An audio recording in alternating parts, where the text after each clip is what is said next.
ಶ್ರೀಗುರುಭ್ಯೋ ನಮಃ ಪರಮಗುರುಭ್ಯೋ ನಮಃ ಶ್ರೀಮದಾನಂದತೀರ್ಥಭಗವತ್ಪಾದಾಚಾರ್ಯಗುರುಭ್ಯೋ ನಮಃ ಹರಿ ಓಂ.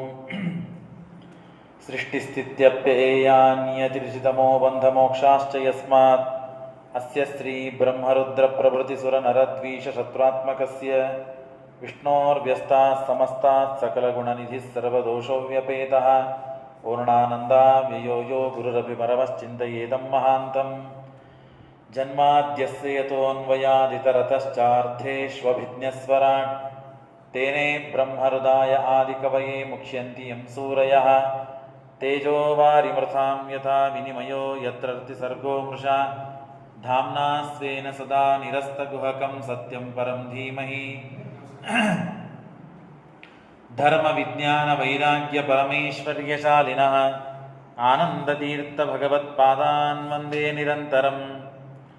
ಚಿತ್ರೈಃ ಪದೈಶ್ಚ ಗಂಭೀರೈರ್ವಾಕ್ಯೈರ್ಮಾನೇರಖಂಡಿತೈಃ ಗುರುಭಾವಂ ವ್ಯಂಜಯಂತಿ ಭಾತಿ ಶ್ರೀರೇತೀರ್ಥವಾಗ್ ಭವತಿ ಯದನುಭಾವಾದೇಡಮೂಕೋऽಪಿ ವಾಗ್ಮಿ ಜಡಮತಿರಪಿ ಜಂತುರ್ಜಾಯತೆ ಪ್ರಾಜ್ಞಮೂಲಿಃ ಸಕಲವಚನಚೇತೋ ದೇವತಾ ಭಾರತೀ ಸಾ ಮಮ ವಚಸಿ ನಿಧತ್ತಾಂ ಸನ್ನಿಧಿಂ ಮಾನಸೇ ಚ. ನಮೋऽस्तु ತಾತ್ವಿಕಾ ದೇವಾಃ ವಿಷ್ಣುಭಕ್ತಿಪರಾಯಣಾಃ ಧರ್ಮಮಾರ್ಗೇ ಪ್ರೇರಯಂತು ಭವಂತಃ ಸರ್ವ ಏವ ಯೇ. ವಕ್ರತುಂಡಮಹಾಕಾಯ ಸೂರ್ಯಕೋಟಿಸಮಪ್ರಭ ನಿರ್ವಿಘ್ನಂ ಕುರು ಮೇ ದೇವ ಸರ್ವಕಾರ್ಯೇಷು ಸರ್ವದಾ. ನೌಮಿನ್ಯಾಯ ಸುಧಾಧಿಕೃಜ್ಜಯ ಮುನೀನ್ ಶ್ರೀಪಾದರಾಟ್ಸನ್ಮಣೀನ್ ವ್ಯಾಸಾರ್ಯಾನ್ ವಿವಿಧಾಗಮಾಬ್ಧಿವಿಹರಾನ್ ಶ್ರೀವಾದಿರಾಜಾನಪಿ ವಂದೇ ಹಂಸವರಾನ್ ರಘುತ್ತಮಗುರೂನ್ ವೈದಗ್ಧ್ಯವಾರಾನಿಧೀನ್ ಶ್ರೀ ಸತ್ಯವೃತರಾಘವೇಂದ್ರ ಮುನಿಪಾನ್ ಸದ್ಭೋತ ಸಧ್ಯಾನಪಾನ್. ವಿದ್ಯಾಯಾಂ ವಿಬುಧಾಚಾರ್ಯಂ ವೇದಜ್ಞಾನಾಬ್ಧಿಚಂದಿರಂ ದುರ್ಮತಧ್ವಾಂತಮಾರ್ತಂಡಂ ಸತ್ಯಧ್ಯಾನಮುನಿಂ ಭಜೆ. ಸತ್ಯಾಭಿಜ್ಞಕರಾಬ್ಜೋತ್ಥಾನ್ ಪಂಚಾಶದ್ವರ್ಷಪೂಜಕಾನ್ ಸತ್ಯಪ್ರಮೋದತೀರ್ಥಾರ್ಯಾನ್ ನೌಮಿನ್ಯಾಯ ಸುಧಾರತಾನ್. ಶಾಸ್ತ್ರೇಷು ಪಾರದರ್ಶ್ವಾನಂ ಶಾಸ್ತ್ರಜ್ಞೇಷು ಚ ವತ್ಸಲಂ ದೀನಭಕ್ತೋದ್ಧಾರಕರಂ ಸತ್ಯಾತ್ಮಾನಂ ಗುರುಂ ಭರೆ. ವಿದ್ಯಾಪೀಠವಿದಾತಾರಂ ವಿದ್ಯಾವಾರಿಧಿಚಂದಿರಂ ವಿದ್ಯಾರ್ಥಿವತ್ಸಲಂ ವಂದೇ ಮಹಾಮಹಿಮಸದ್ಗುರುಂ. ಆಪಾದಮೌಳಿಪರ್ಯಂತಂ ಗುರುಣಾಂ ಆಕೃತಿಂ ಸ್ಮರೇತ್ ತೇನ ವಿಘ್ನಾಃ ಪ್ರಣಶ್ಯಂತಿ ಸಿದ್ಧ್ಯಂತಿ ಚ ಮನೋರಥಾಃ. ಶ್ರೀ ಗುರುಭ್ಯೋ ನಮಃ ಹರಿ ಓಂ.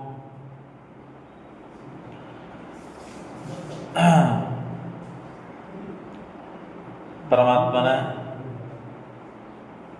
ವಿಶೇಷವಾದ ಅನುಗ್ರಹ, ಅವನ ಪ್ರೇರಣೆಯಿಂದ ಅವನ ಪ್ರೀತ್ಯರ್ಥವಾಗಿ ಈ ಶ್ರೀಮದ್ಭಾಗವತ ಸಪ್ತಾಹ ಪ್ರತಿ ವರ್ಷದಂತೆ ಈ ವರ್ಷವೂ ಮಾಡುವ ಸೌಭಾಗ್ಯ ದೊರಕ್ತಾ ಇದೆ. ಹಾಗಾಗಿ ದೇವರನ್ನ ವಿಶೇಷವಾಗಿ ಅನಂತ ನಮಸ್ಕಾರ ಪೂರ್ವಕವಾಗಿ ನಮಸ್ಕಾರ ಮಾಡಿ ಸ್ಮರಣೆ ಮಾಡ್ತಾ, ಲಕ್ಷ್ಮೀದೇವಿ, ವಾಯುದೇವರು, ಬ್ರಹ್ಮದೇವರು, ತತ್ವಾಭಿಮಾನಿ ದೇವತೆಗಳು, ಸಕಲ ಗುರುಗಳು, ನಮ್ಮ ಸ್ವರೂಪೋದ್ಧಾರಕರಾದ ಪರಮಪೂಜ್ಯ ಆಚಾರ್ಯರು, ಸತ್ಯಾತ್ಮತೀರ್ಥ ಶ್ರೀಪಾದಂಗಳವರು, ಇವರೆಲ್ಲ ಆಶೀರ್ವಾದ ಮಾಡಿದ್ದಕ್ಕೆ ಅವರ ಆಶೀರ್ವಾದ ಬಲದಿಂದ ಈ ಭಾಗವತ ಸಪ್ತಾಹ ಪ್ರಾರಂಭ ಮಾಡುವ ಯೋಜನೆಯನ್ನು ಇಟ್ಟುಕೊಂಡಿದ್ದೇವೆ. ಇನ್ನು ಭಾಗವತ ಗ್ರಂಥಕ್ಕೆ ಅನೇಕ ಟೀಕಾ ಮತ್ತು ಟಿಪ್ಪಣಿಯನ್ನು ಬರೆದಂತಹ ಮಹಾನುಭಾವರಿದ್ದಾರೆ. ಅವರೆಲ್ಲ ಟೀಕಾ ಟಿಪ್ಪಣಿಗಳು ಇಲ್ಲಿಟ್ಟುಕೊಳ್ಳದೇನೆ ನಾವು ಗ್ರಂಥವನ್ನು ವ್ಯಾಖ್ಯಾನ ಮಾಡಲಿಕ್ಕೆ ಸಾಧ್ಯವಿಲ್ಲ. ಹಾಗಾಗಿ ಆ ಮಹಾನುಭಾವರನ್ನು ಸ್ಮರಣೆ ಮಾಡ್ತಾ, ಯಾದವಾರ್ಯರಿದ್ದಾರೆ, ವಿಜಯಧ್ವಜರಿದ್ದಾರೆ, ಸತ್ಯಧರ್ಮತೀರ್ಥರಿದ್ದಾರೆ, ಹೀಗೆ ಅನೇಕ ವ್ಯಾಖ್ಯಾನಕಾರರು ಈ ಶ್ರೀಮದ್ ಭಾಗವತಕ್ಕೆ ವ್ಯಾಖ್ಯಾನವನ್ನು ಮಾಡಿ ಇದರ ಭಾವ ಏನು, ಇದರ ಮರ್ಮ ಏನು, ಇದರ ಅರ್ಥ ಏನು, ತಾತ್ಪರ್ಯ ಏನು ಅಂತನ್ನೋದನ್ನು ನಮಗೆ ತಿಳಿದುಕೊಳ್ಳುವ ಪ್ರಯತ್ನವನ್ನು ಅವರು ತಿಳಿಸಿದ್ದಕ್ಕೆ ಅವರ ವ್ಯಾಖ್ಯಾನವನ್ನು ಇಟ್ಟುಕೊಂಡು ಏನೋ ಒಂದು ಸ್ವಲ್ಪ ಪ್ರಯತ್ನ ಮಾಡುವ ಅಪೇಕ್ಷೆ. ಹಾಗಾಗಿ ಈ ಶ್ರೀಮದ್ ಭಾಗವತ ಪ್ರವಚನ ಕೇವಲ ಇದರಿಂದ ಲೌಕಿಕವಾದ ಯಾವ ಫಲ ಅಪೇಕ್ಷೆ ಇಲ್ಲದೇನೆ ದೇವರು ಸಂತುಷ್ಟನಾಗಬೇಕು, ಭಗವತ್ ಪ್ರೀತಿಯಾಗಬೇಕು, ಅವನ ಅನುಗ್ರಹವಾಗಿ ಅವನು ಸಂತುಷ್ಟನಾದ ಅಂತಂದರೆ ಲೌಕಿಕವಾದ ಫಲಗಳು ಅಲೌಕಿಕವಾದ ಫಲಗಳು ಯಾವುದು ನಮಗೆ ಬೇಕು ಯಾವುದು ಬೇಡ ಎಲ್ಲವೂ ಸಿಗ್ತದೆ. ಹಾಗಾಗಿ ಕೇವಲ ಅವನ ವಿಷ್ಣು ಪ್ರೇರಣೆಯ ವಿಷ್ಣು ಪ್ರೀತ್ಯರ್ಥಂ. ಅದಕ್ಕಾಗಿ ಈ ಭಾಗವತ ಪ್ರವಚನ ಅಂತ ಇಟ್ಟುಕೊಂಡು, ಇನ್ನು ಲೌಕಿಕವಾದ ಫಲಗಳು ಅಪೇಕ್ಷೆ ಅನೇಕ ಜನರಿಗೆ ಇರ್ತದೆ. ಹಾಗಾಗಿ ಆಯಾ ಅಪೇಕ್ಷೆಗಳು ಭಗವಂತ ನಿಶ್ಚಿಂತವಾಗಿ ನಿರಾತಂಕವಾಗಿ ನಿಸ್ಸಂದೇಹವಾಗಿ ಅದನ್ನು ಪರಿಹಾರ ಮಾಡಿ ಅಪೇಕ್ಷೆಗಳನ್ನು ಪೂರ್ಣ ಮಾಡುತ್ತಾನೆ. ಇಷ್ಟು ದಿವಸ ಮಾಡ್ತಾ ಬಂದಿದ್ದಾನೆ, ಇಷ್ಟು ದಿವಸ ನಮ್ಮನ್ನ ಕ್ಷೇಮವಾಗಿ ಇಟ್ಟಿದ್ದಾನೆ ಅಂದರೆ ಮುಂದೂ ಇಡ್ತಾನೆ ಅಂತ ಅನ್ನೋದು ಯಾವ ಸಂದೇಹ ಇಲ್ಲ. ಅಂತ ಉತ್ತಮವಾದ ಶ್ರೇಷ್ಠವಾದ ಅದ್ಭುತವಾದ ಗ್ರಂಥದ ವ್ಯಾಖ್ಯಾನವನ್ನು ಮಾಡುವ ಪೂರ್ವ ಹಿನ್ನೆಲೆಯಲ್ಲಿ ಶ್ರೀಮದ್ ಭಾಗವತದ ಮಹಿಮೆ, ಶ್ರೀಮದ್ ಭಾಗವತ ಇದು ಎಷ್ಟು ಅದ್ಭುತವಾದ ಗ್ರಂಥ. ಈ ಗ್ರಂಥವನ್ನು ಶ್ರವಣ ಮಾಡುವುದರಿಂದ, ಪಾರಾಯಣ ಪಠನಗಳನ್ನು ಮಾಡುವುದರಿಂದ ಎಷ್ಟೆಷ್ಟೆಲ್ಲ ಮಹಾ ಏನಂತಾರೆ, ಪಾಪವನ್ನು ಮಾಡಿದವರು ಏನೂ ಇಲ್ಲ ಅಂತಂದವರು ಉದ್ಧಾರ ಆದದ್ದು, ಪಾಪವನ್ನು ಮಾಡಿ ತಾವು ಉದ್ಧಾರ ಆದದ್ದು ಕೂಡ ಇದರಲ್ಲಿ ನಾವು ಕೇಳ್ತೇವೆ. ಭಕ್ತಿ ಜ್ಞಾನ ವಿರಾಗೋಕ್ತೋ ವಿವೇಕೋ ವರ್ಧತೆ ಮಹಾನ್ ಮಾಯಾಮೋಹ ನಿರಾಸಶ್ಚ ವೈಷ್ಣವೈ ಕ್ರಿಯತೆ ಕಥಂ. ಈ ಭಾಗವತ ಗ್ರಂಥವನ್ನು ಉಪದೇಶ ಮಾಡಿದ್ದು, ಮೊದಲಿಗೆ ರಚನೆ ಮಾಡಿದ್ದು ವೇದವ್ಯಾಸದೇವರು. ಆ ವೇದವ್ಯಾಸದೇವರು ತನ್ನ ಮಗನಾದ ಶುಕಾಚಾರ್ಯರಿಗೆ ಉಪದೇಶ ಮಾಡಿದರು. ಆ ಶುಕಾಚಾರ್ಯರು ಪರೀಕ್ಷಿತರಾಜನಿಗೆ ಪ್ರಾಯೋಪವೇಶಕ್ಕೆ ಕೂತಾಗ ಅನ್ನ ನೀರುಗಳನ್ನು ಬಿಟ್ಟು ಶಾಪಗ್ರಸ್ತನಾದದ್ದರಿಂದ ಜೀವನ ಸಾರ್ಥಕ ಮಾಡಿಕೊಳ್ಳಬೇಕು ಅಂತ ಹೇಳಿ ತಾವು ಶಮೀಕರೇ, ಮುಂದೆ ಕಥೆಯನ್ನು ಕೇಳ್ತೀರಿ, ಶೃಂಗಿ ಕೊಟ್ಟ ಶಾಪದಿಂದ, ಶಾಪ ನಿನಗಿದೆ, ನಿನ್ನ ಜೀವನ ನೀನು ಸಾರ್ಥಕವಾಗಿ ಮಾಡ್ಕೊಳ್ಳಪ್ಪ ಅಂತ ಹೇಳಿ ಅವರಿಗೆ ಸೂಚನೆ ಕೊಟ್ಟಿದ್ದಕ್ಕೆ ಪರೀಕ್ಷಿತ ರಾಜ ತಾನು ಗಂಗಾ ದಂಡಿಗೆ ಬಂದು ತಾನು ಕೂತಿದ್ದಾನೆ. ಅವನಿಗೆ ಉಪದೇಶ ಮಾಡುವವರು ನೇರವಾಗಿ ಗ್ರಂಥಕಾರರು, ಸರ್ವಜ್ಞರಾದ ಸರ್ವಶಿಖಾಮಣಿಗಳಾದ ಸರ್ವೋತ್ತಮನಾದ ಭಗವಂತ ಯಾವ ಗ್ರಂಥವನ್ನು ರಚನೆ ಮಾಡಿದ್ದಾನೋ ಆ ಗ್ರಂಥವನ್ನು ಸ್ವಯಂ ತಾನು ವೇದವ್ಯಾಸದೇವರು ಶುಕಾಚಾರ್ಯರಿಗೆ ಉಪದೇಶ ಮಾಡಿದ್ದಾನೆ. ಡೈರೆಕ್ಟ್ ಆಗಿ ಯಾರ್ಯಾರೋ ಇಂದ ಏನೇನೋ ಕೇಳಿ ತಿಳಿದದ್ದಲ್ಲ, ಸರ್ವಜ್ಞನಾದ ಭಗವಂತ ರಚನೆ ಮಾಡಿದ್ದಾನೆ ಗ್ರಂಥ. ಆ ಗ್ರಂಥ ಅತ್ಯಂತ ಪ್ರೀತ್ಯಾಸ್ಪದನಾದ ತನ್ನ ಮಗನಿಗೆ ತಾನೇ ಸ್ವಯಂ ಖುದ್ದಾಗಿ ಉಪದೇಶ ಮಾಡಿದ್ದಾನೆ. ಆ ಉಪದೇಶ ಮಾಡಿದ ಗ್ರಂಥವನ್ನ ಶುಕಾಚಾರ್ಯರು ಪರೀಕ್ಷಿತ ರಾಜನ ಉದ್ಧಾರಕ್ಕಾಗಿ ತಾವು ಗಂಗಾ ನದಿ ದಂಡಿಗೆ ಬಂದಿದ್ದಾರೆ. ಪರೀಕ್ಷಿತ ರಾಜ ಅಲ್ಲಿ ಪ್ರಾಯೋಪವೇಶಕ್ಕೆ ಗೊತ್ತಿದ್ದಾನೆ. ಆಗ ಈ ಗ್ರಂಥವನ್ನ ಉಪದೇಶ ಮಾಡುವ ಸಮಯದಲ್ಲಿ ಸೂತಾಚಾರ್ಯರು, ಮಹಾಮಹಾ ಋಷಿಗಳು ಎಲ್ಲರೂ ಕೂತಿದ್ದಾರೆ. ಆ ಉಪದೇಶ ಮಾಡುವ ಸಮಯದಲ್ಲಿ ಏನು ಉಪದೇಶ ಕೇಳಿದರೋ ಆ ಉಪದೇಶವನ್ನೇ ಸೂತಾಚಾರ್ಯರು ಶೌನಿಕಾದಿಗಳಿಗೆ ಉಪದೇಶ ಮಾಡುವಂತಹ ಸಂದರ್ಭ ಇದೆ. ಆಗ ಮಾಡುವ ಸಮಯ ದೊರಕಿದಾಗ ಶುಕಾಚಾರ್ಯರು ಉಪದೇಶ ಮಾಡುವಾಗ ದೇವತೆಗಳೆಲ್ಲ ಮೇಲಿಂದ ಓಡಿ ಓಡಿ ಬರ್ತಾರಂತೆ.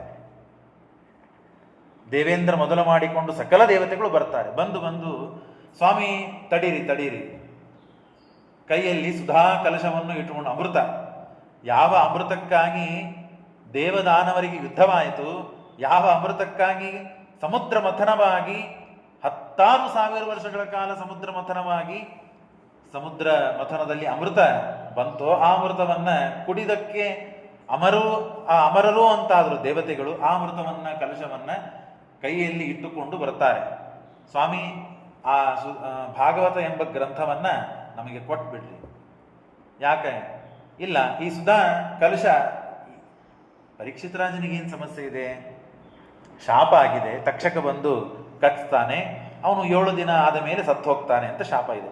ಅವನು ಸಾಯದೇ ಇದ್ದಂತೆ ಮಾಡಲಿಕ್ಕೆ ಅಮೃತ ಒಂದಿದೆ ಸಾಕು. ಯಾರ ಶಾಪ ಆದರೆ ಏನು? ಅಮೃತ ಇದೆ. ಹಾಗಾಗಿ ಈ ಅಮೃತವನ್ನು ಕುಡಿಸಿಬಿಡ್ರಿ, ಅವನು ಗಟ್ಟಿಮುಟ್ಟಿ ಆಗಿಬಿಡ್ತಾನೆ. ಮತ್ತು ಅವನ ರಾಜ್ಯವನ್ನ ಮತ್ತು ಪ್ರಜಾರಕ್ಷಣೆಯನ್ನ ಏನ್ ಮಾಡ್ತಾ ಇದ್ನು ಇಷ್ಟು ದಿವಸ ಅದನ್ನು ಮುಂದುವರಿಸ್ಲಿಕ್ಕೆ ಆಗ್ತಾ ಇದೆ. ಅವರಂತಾರೆ, ಸುಧಾ ಕುಡಿದರೆ ಈ ಜನ್ಮ ಮಾತ್ರ ನಾವು ಸಾಯದೇ ಇದ್ದಂತೆ ಆಗಬಹುದು, ಆದರೆ ಭಾಗವತ ಎಂಬ ಸುಧಾಪಾನವನ್ನ ಮಾಡಿದರೆ ನಾವು ಈ ಸಂಸಾರದಿಂದಲೇ ಬಿಟ್ಟು ಮೋಕ್ಷವನ್ನ ಪಡೆಯುವುದಪ್ಪ.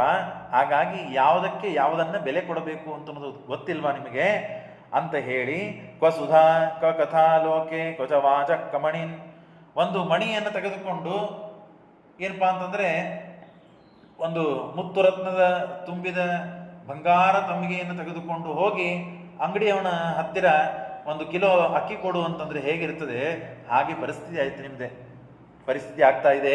ಸುಧಾ ಇದು ಕೇವಲ ಈ ಜನ್ಮಕ್ಕೆ ನಾವು ಬದುಕುವಂತೆ ಮಾಡುತ್ತದೆ ಅಥವಾ ಸಾಯದಿದ್ದಂತೆ ಮಾಡುತ್ತದೆ. ಸಂಸಾರವನ್ನು ದಾಟಿಸಲು ಅತ್ಯಂತ ಸಮರ್ಥವಾದಂತಹ ಗ್ರಂಥ ಈ ಶ್ರೀಮದ್ ಭಾಗವತ.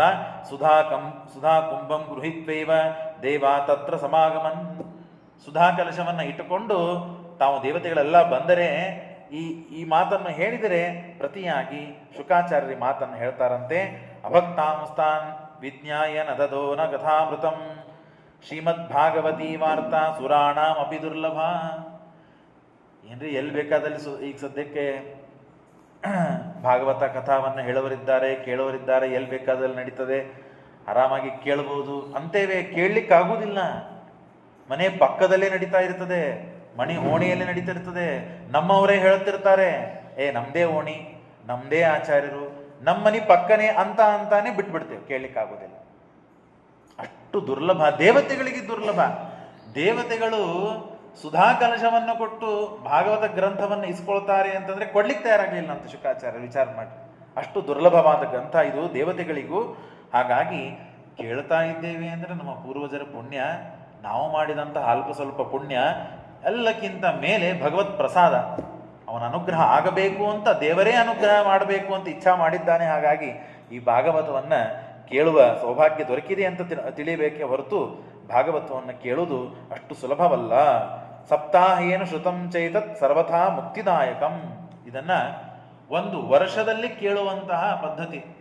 ಇಡೀ ವರ್ಷದ ತುಂಬ ಭಾಗವತವನ್ನು ಕೇಳಬೇಕಂತಿದೆ, ಬರೀ ಕೇಳಬೇಕಂತಿದೆ, ಕೇಳಲಿಕ್ಕಾಗೋದಿಲ್ಲ. ಹಾಗಾದ್ರೆ 1 ತಿಂಗಳಾದರೂ ಭಾಗವತವನ್ನು ಕೇಳಬೇಕಂತಿದೆ, ಅದು ಕೇಳಲಿಕ್ಕಾಗಲಿಲ್ಲ. ಹಾಗಾಗಿ ಪ್ರೋಷ್ಠಪದಿ ಭಾಗವತ ಪ್ರತಿಪದಾದಿಂದ ಹಿಡ್ಕೊಂಡು ದಶಮಿವರೆಗೆ 10 ದಿನ 11 ದಿನಗಳ ಕಾಲ ಭಾಗವತವನ್ನು ಕೇಳಬೇಕು ಅಂತಿದೆ. ಅಷ್ಟು ಕೇಳಲಿಕ್ಕಾಗದೇ ಇದ್ದಾಗ ಸಪ್ತಾಹ ವಿಧಿಯಿಂದ ಭಾಗವತವನ್ನ ಶ್ರವಣ ಮಾಡಬೇಕು ಅಂತ ಇದೆ. ಸಪ್ತಾಹ ವಿಧಿಯಿಂದ ಭಾಗವತವನ್ನು ಶ್ರವಣ ಮಾಡಬೇಕು. ಹಾಗೆ ಮಾಡಿದರೆ ನಮಗೆ ಮುಕ್ತಿನೇ ಸಿಗ್ತದೆ. ಅವರ ಯೋಗ್ಯತಾನುಸಾರವಾಗಿ ಮುಕ್ತಿಗೆ ದ್ವಾರ ದೊರಕ್ತದೆ. ಸನಕಾದ್ಯೈ ಪುರಾ ಪ್ರೋಕ್ತಂ ನಾರದಾಯ ದಯಾಪರೈಹಿ. ಹೀಗೆ ಸಪ್ತಾಹ ಶ್ರವಣ ವಿಧಿ ಕುಮಾರೈಸ್ತತ್ರ ಭಕ್ತಿಶಃ. ಒಂದು ದಿನ ಏನಾಯಿತು, ನಾರದರು ಪಾಪ ಭೂಮಿಯಲ್ಲಿ ಸಂಚಾರ ಮಾಡ್ತಾ ಇದ್ದಾರೆ. ಸಜ್ಜನರು ಬಹಳ ದುಃಖದಿಂದ ಒದ್ದಾಡ್ತಾ ಇದ್ದದ್ದನ್ನು ನೋಡಿ ಸಹನೆ ಮಾಡ್ಲಿಕ್ಕೆ ಆಗ್ಲಿಲ್ಲ ಅವರಿಗೆ. ಹಾಗಾಗಿ ಏನ್ ಮಾಡಬೇಕು ಅಂತ ಸಂಚಾರ ಮಾಡ್ತಾ ಇದ್ದಾರೆ. ಅಲ್ಲಿ ಸತ್ಯಂ ನಾಸ್ತಿ ತಪಶೌಚಂ. ಸತ್ಯ ಮಾತನಾಡೋರು ಯಾರೂ ಇಲ್ಲ, ತಪಸ್ಸನ್ನು ಆಚರಣೆ ಮಾಡೋರು ಯಾರೂ ಇಲ್ಲ. ಶುದ್ಧಿಯಿಂದ ಇರಬೇಕು, ಕುಲಶುದ್ಧಿ ಇರಬೇಕು. ಮೊನ್ನೆ ನೀವು ತಾತ್ಪರ್ಯ ಪಾಠದಲ್ಲಿ ಕೇಳಿರ್ತೀರಿ. ಕುಲಶುದ್ಧಿ, ತಾಯಿಯ ಕುಲವು ಶುದ್ಧ ಇರಬೇಕು, ತಂದೆಯ ಕುಲವು ಶುದ್ಧ ಇರಬೇಕು. ಹೇಗೆ 3 4 ಕುಲ 7 ಕುಲಗಳು ಶುದ್ಧ ಇದ್ದರೆ ಒಂದು ಉತ್ತಮ ಸಂತಾನವಾಗ್ತದೆ. ದೇವರಲ್ಲಿ ಭಕ್ತಿ ಇರುವ ಪುತ್ರ, ತಂದೆ ತಾಯಿಗಳನ್ನು ನೋಡಿಕೊಳ್ಳುವ ಸಂತಾನ, ಶಾಸ್ತ್ರವನ್ನು ಅಧ್ಯಯನ ಮಾಡುವ ಸಂತಾನ, ದೇವರು ಗುರುಗಳು ತಂದೆ ತಾಯಿಗಳಲ್ಲಿ ಭಕ್ತಿ ಇರುವ ಸಂತಾನ ಆಗ್ತದಂತೆ 7 ಕುಲಗಳು ಶುದ್ಧವಾಗಿದ್ದರೆ. ಒಂದೇ ತಂದೆಯ ಕುಲ ಮಾತ್ರ ಶುದ್ಧ ಆಗಿದೆ ಅಂದರೆ ನಡೆಯುವುದಿಲ್ಲ. ಹೀಗೆಲ್ಲ ಇದೆ. ಯಾಕೆ ನಮ್ಮ ಮಕ್ಕಳು ಮಾತನ್ನು ಕೇಳೋಂಗಿಲ್ಲ? ಯಾಕೆ ನಾವು ಹೇಳಿದ್ದಾಗುವುದಿಲ್ಲ? ಯಾಕೆ ದೇವರಲ್ಲಿ ಗುರುಗಳಲ್ಲಿ ಭಕ್ತಿ ಏನು ಹೇಳಿದ್ ಕೇಳುವುದೇ ಇಲ್ಲ ಅಂತ ನಾವು ಅಂತೇವೆ. ಇದಕ್ಕೆಲ್ಲ ಪೂರ್ವ ಹಿನ್ನೆಲೆ ಇದೆಲ್ಲ ಇದೆ. ಪ್ರತಿನಿತ್ಯ ಶ್ರವಣ ಮಾಡುವ, ಪಾಠವನ್ನು ಕೇಳುವ, ದೇವರಲ್ಲಿ ಭಕ್ತಿಯನ್ನು ಮಾಡುವ, ಪೂಜೆಯಾದಿಗಳನ್ನು ಮಾಡುವಂತಹ ಪೂರ್ವಜರು ಇದ್ರು ಹಿಂದಕ್ಕೆ.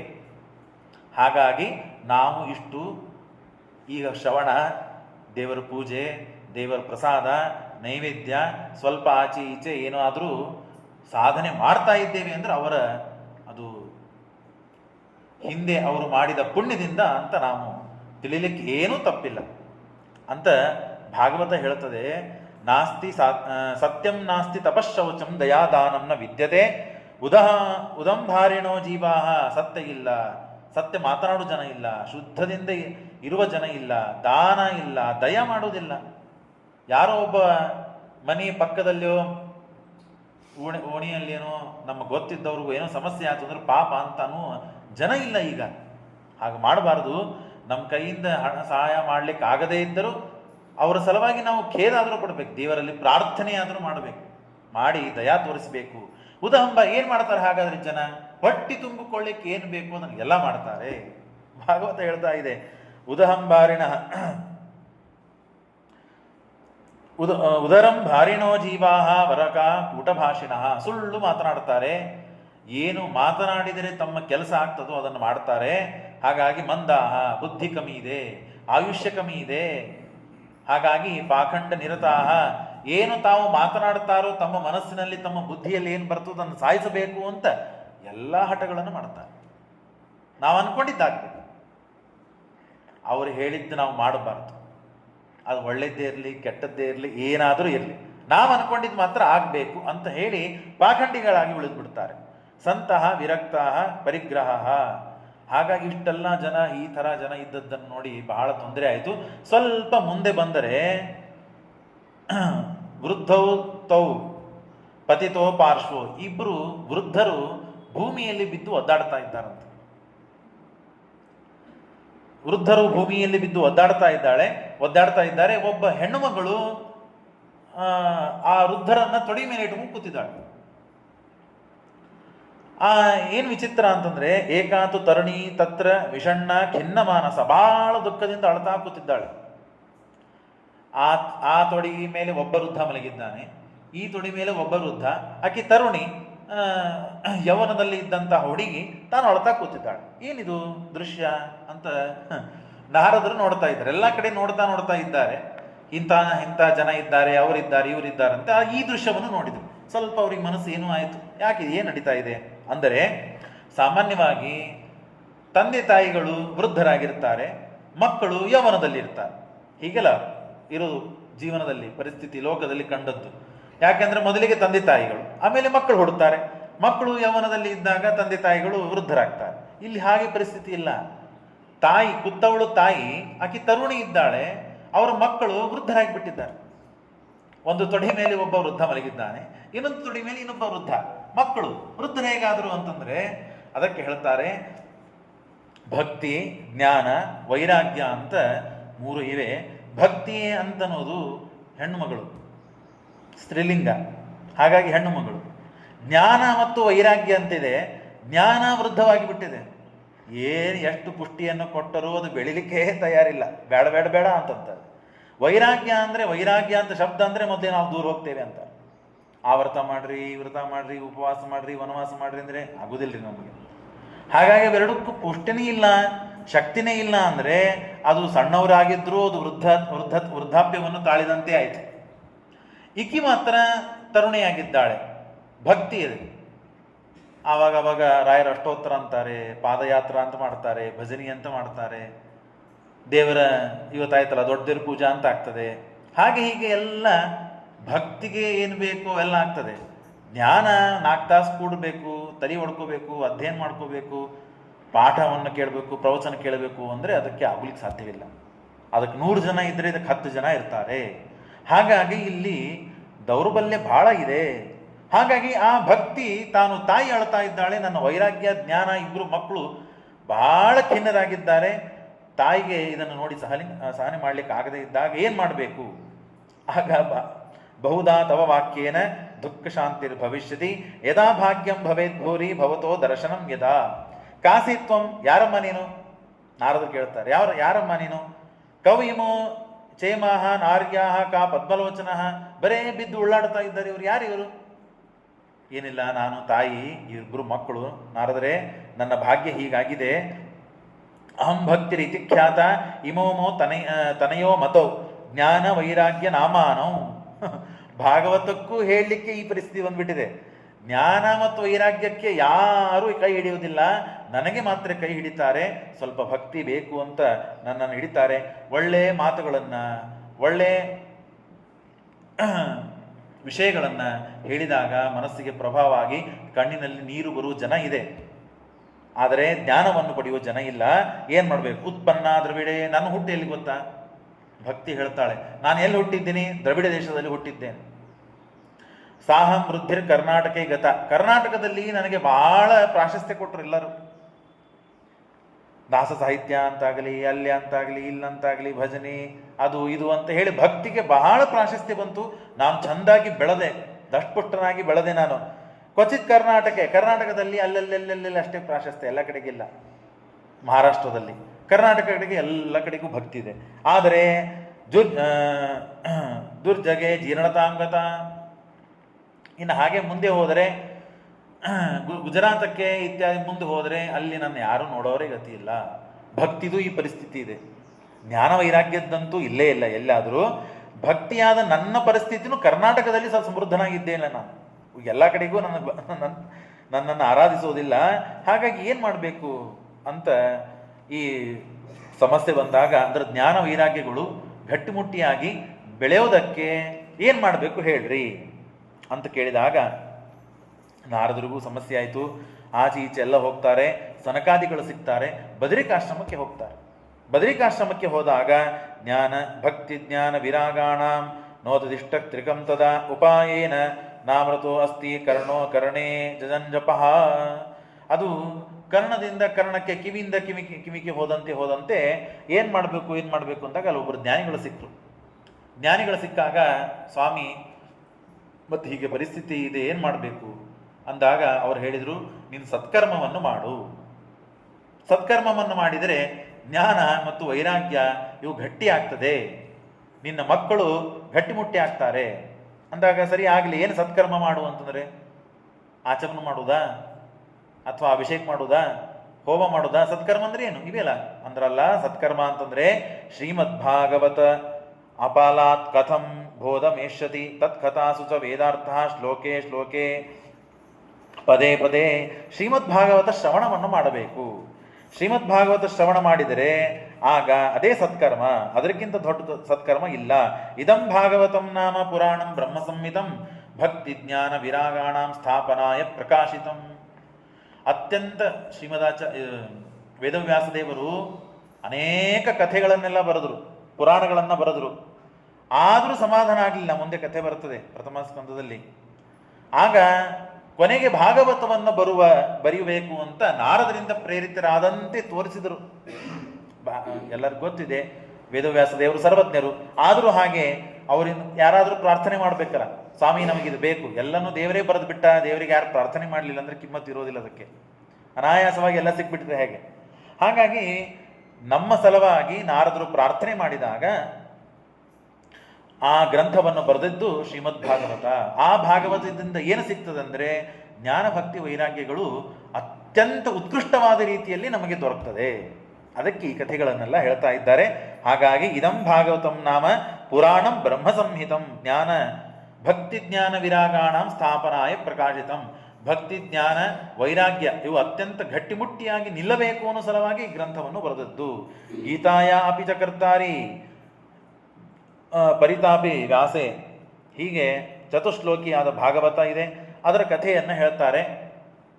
ಆ ಕಥೆಯನ್ನು ಭಾಗವತವನ್ನು ಶ್ರವಣ ಮಾಡಿದಾಗ ಆಗ ಆ ಭಕ್ತಿ ಮತ್ತು ಜ್ಞಾನ ವೈರಾಗ್ಯಗಳು ಗಟ್ಟಿಮುಟ್ಟಿಯಾಗಿ ಭಕ್ತಿಯಷ್ಟೇ ಅದಕ್ಕೆ ಪ್ರಾಶಸ್ತ್ಯ ಸಿಕ್ತು.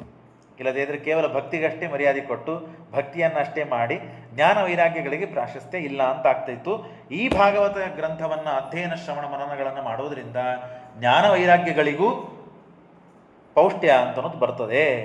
ಆತ್ಮದೇವ ಅಂತ ತುಂಗಾ ತೀರದಲ್ಲಿ ಇದ್ದ ಒಬ್ಬವನು, ಅವನ ಕಥೆಯನ್ನು ಹೇಳ್ತಾರೆ. ಎಂಥ ಪಾಪಿಷ್ಟನಾದ ವ್ಯಕ್ತಿಯು ಭಾಗವತ ಶ್ರವಣವನ್ನು ಮಾಡುವ ರೀತಿಯಲ್ಲಿ ಮಾಡಿದ ಅಂತಾದರೆ, ಶ್ರವಣವನ್ನು ಮಾಡ್ತೇವೆ ಎಲ್ಲ, ಮಾಡುವ ರೀತಿಯಲ್ಲಿ ಶ್ರವಣವನ್ನು ಮಾಡಿದ ಅಂತಾದರೆ ಎಲ್ಲ ಪಾಪಗಳನ್ನು ಪರಿಹಾರ ಮಾಡುತ್ತೆ.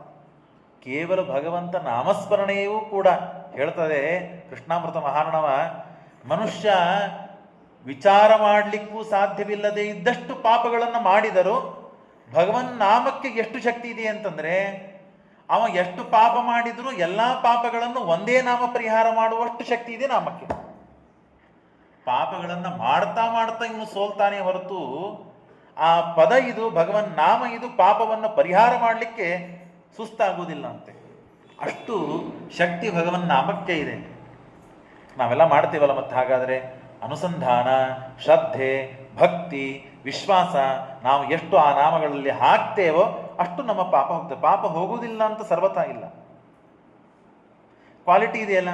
ಅಂಗಡಿಗೆ ಹೋದಾಗ ಅಕ್ಕಿ ತಗೊಳ್ತೇವೆ ನಾವು, 1200 ರೂಪಾಯಿಗೂ ಒಂದು ಚೀಲ ಸಿಗ್ತದೆ, 26 ಕಿಲೋ ಚೀಲ ಸಿಗ್ತದೆ. 1300 ರೂಪಾಯಿಗೂ ಕೊಡ್ತಾರೆ, 1500 ರೂಪಾಯಿಗೂ ಕೊಡ್ತಾರೆ. 1500 ರೂಪಾಯಿ ಅಕ್ಕಿ 1200 ರೂಪಾಯಿ ಅಕ್ಕಿ ವ್ಯತ್ಯಾಸ ಇದೆ, ಅದಕ್ಕಾಗಿ ಅಷ್ಟು ಕಾಸ್ಟ್ಲಿ ಮಾಡಿರ್ತಾರೆ. ಹಾಗಿದ್ದಂತೆ ನಾಮದಲ್ಲಿಯೂ ಕೂಡ ಆ ಬೆಲೆ ಬರ್ತದೆ.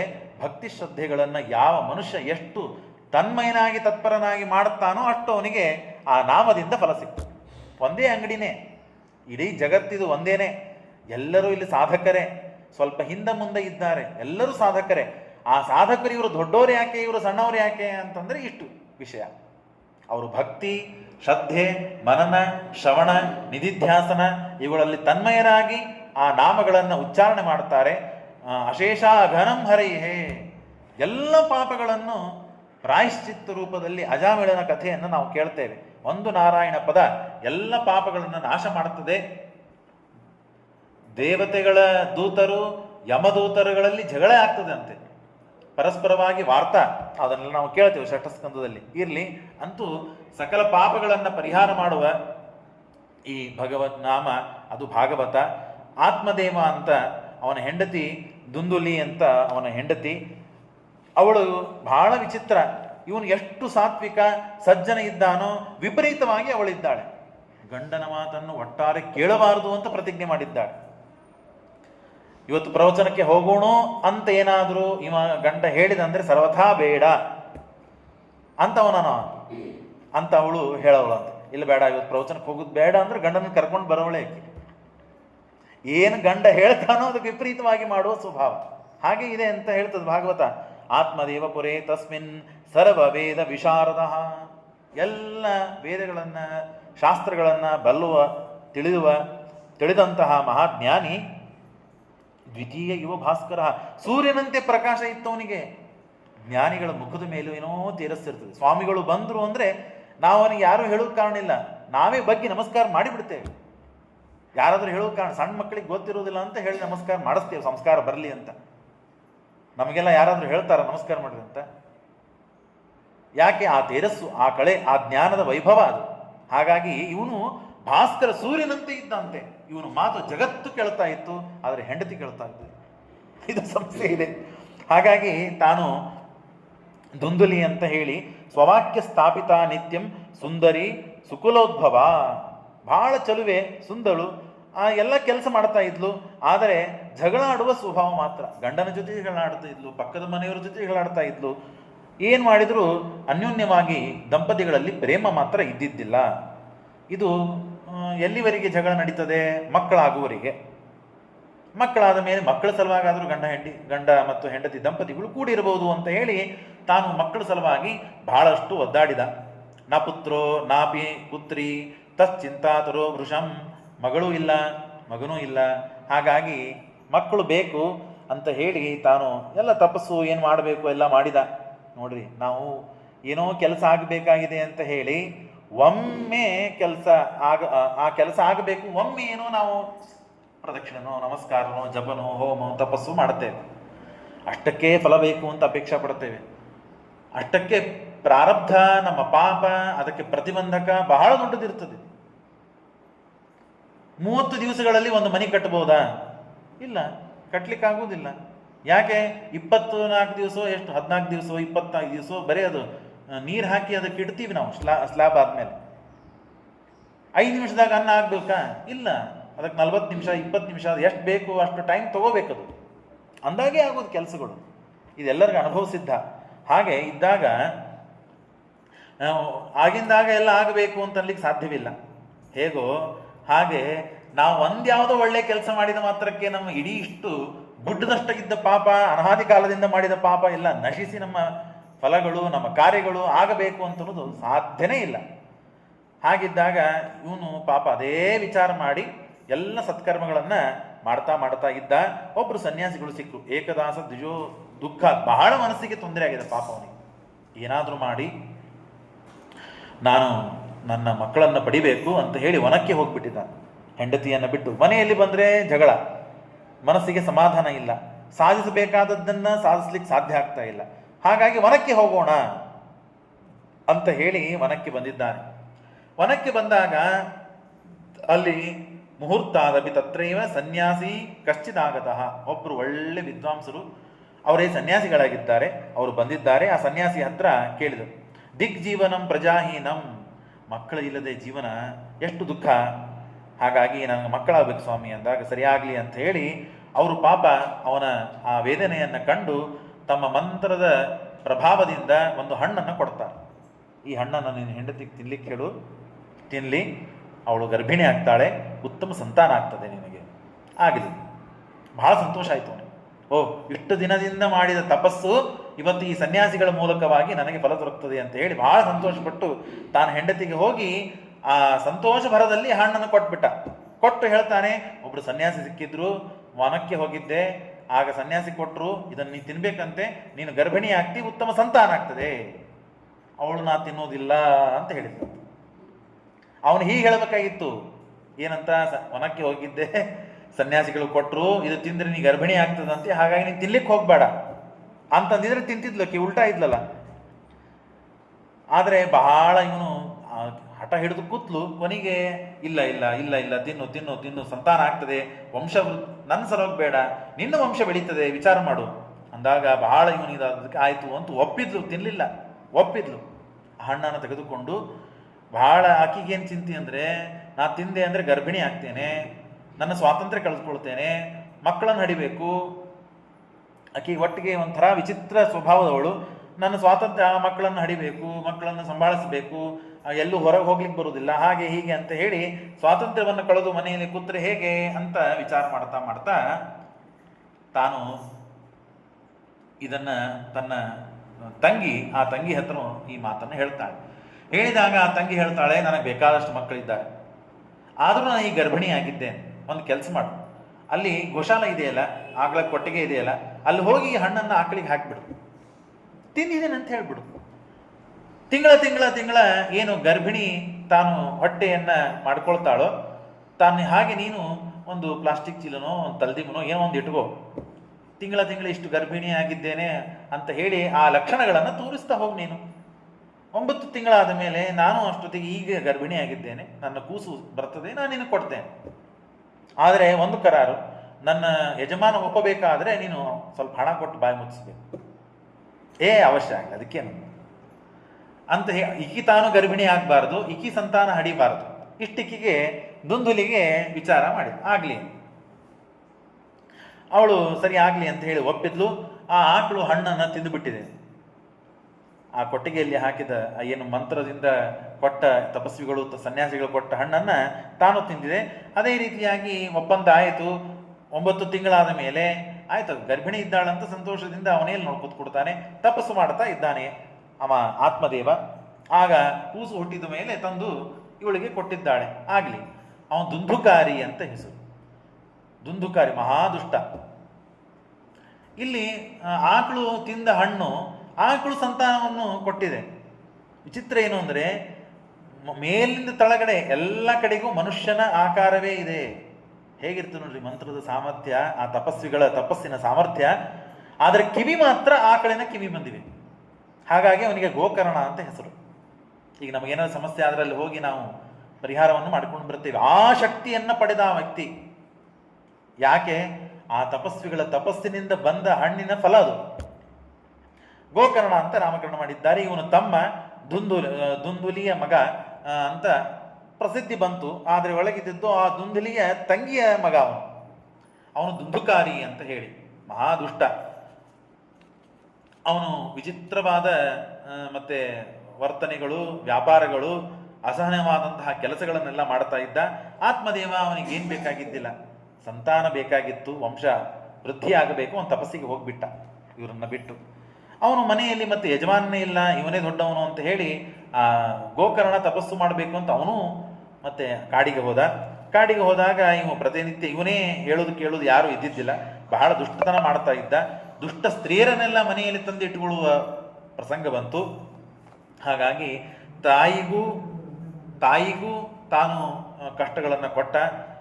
ಒಂದಿನ ಏನಾಯಿತು, ಇವನ್ನೆಲ್ಲರೂ ಕೂಡಿ ಬಹಳ ದುಷ್ಟ ಇದ್ದಾನೆ ಅಂತ ಹೇಳಿ ಇವನನ್ನು ಹೊಡೆದು ಕೊಲ್ಲಬೇಕು ಅಂತ ಹೇಳಿ ವಿಚಾರ ಮಾಡಿ ಇವನನ್ನು ಕೊಂದು ಹಾಕಿಬಿಟ್ಟಿದ್ದಾರೆ ದುಂದುಕಾರಿಯನ್ನು. ಇವನು ಗೋಕರ್ಣ ತೀರ್ಥಯಾತ್ರೆಗೆ ಹೋಗಿದ್ದಾನೆ. ಯಾರೋ ಸುದ್ದಿಯನ್ನು ಹೇಳಿದರು, ಇಲ್ಲ ನಿಮ್ಮ ತಮ್ಮ ಸತ್ತ, ಗಯಾ ಹತ್ತಿರ ಇದ್ದ, ಗಯಾದಲ್ಲಿ ಇದ್ದ, ಸತ್ತಿದ್ದಕ್ಕೆ ಶ್ರಾದ್ದ ಏನು ಕರ್ಮಗಳನ್ನು ಮಾಡಬೇಕು ಎಲ್ಲ ಮಾಡಿಕೊಂಡು ಮನೆಗೆ ಬಂದಿದ್ದಾನೆ.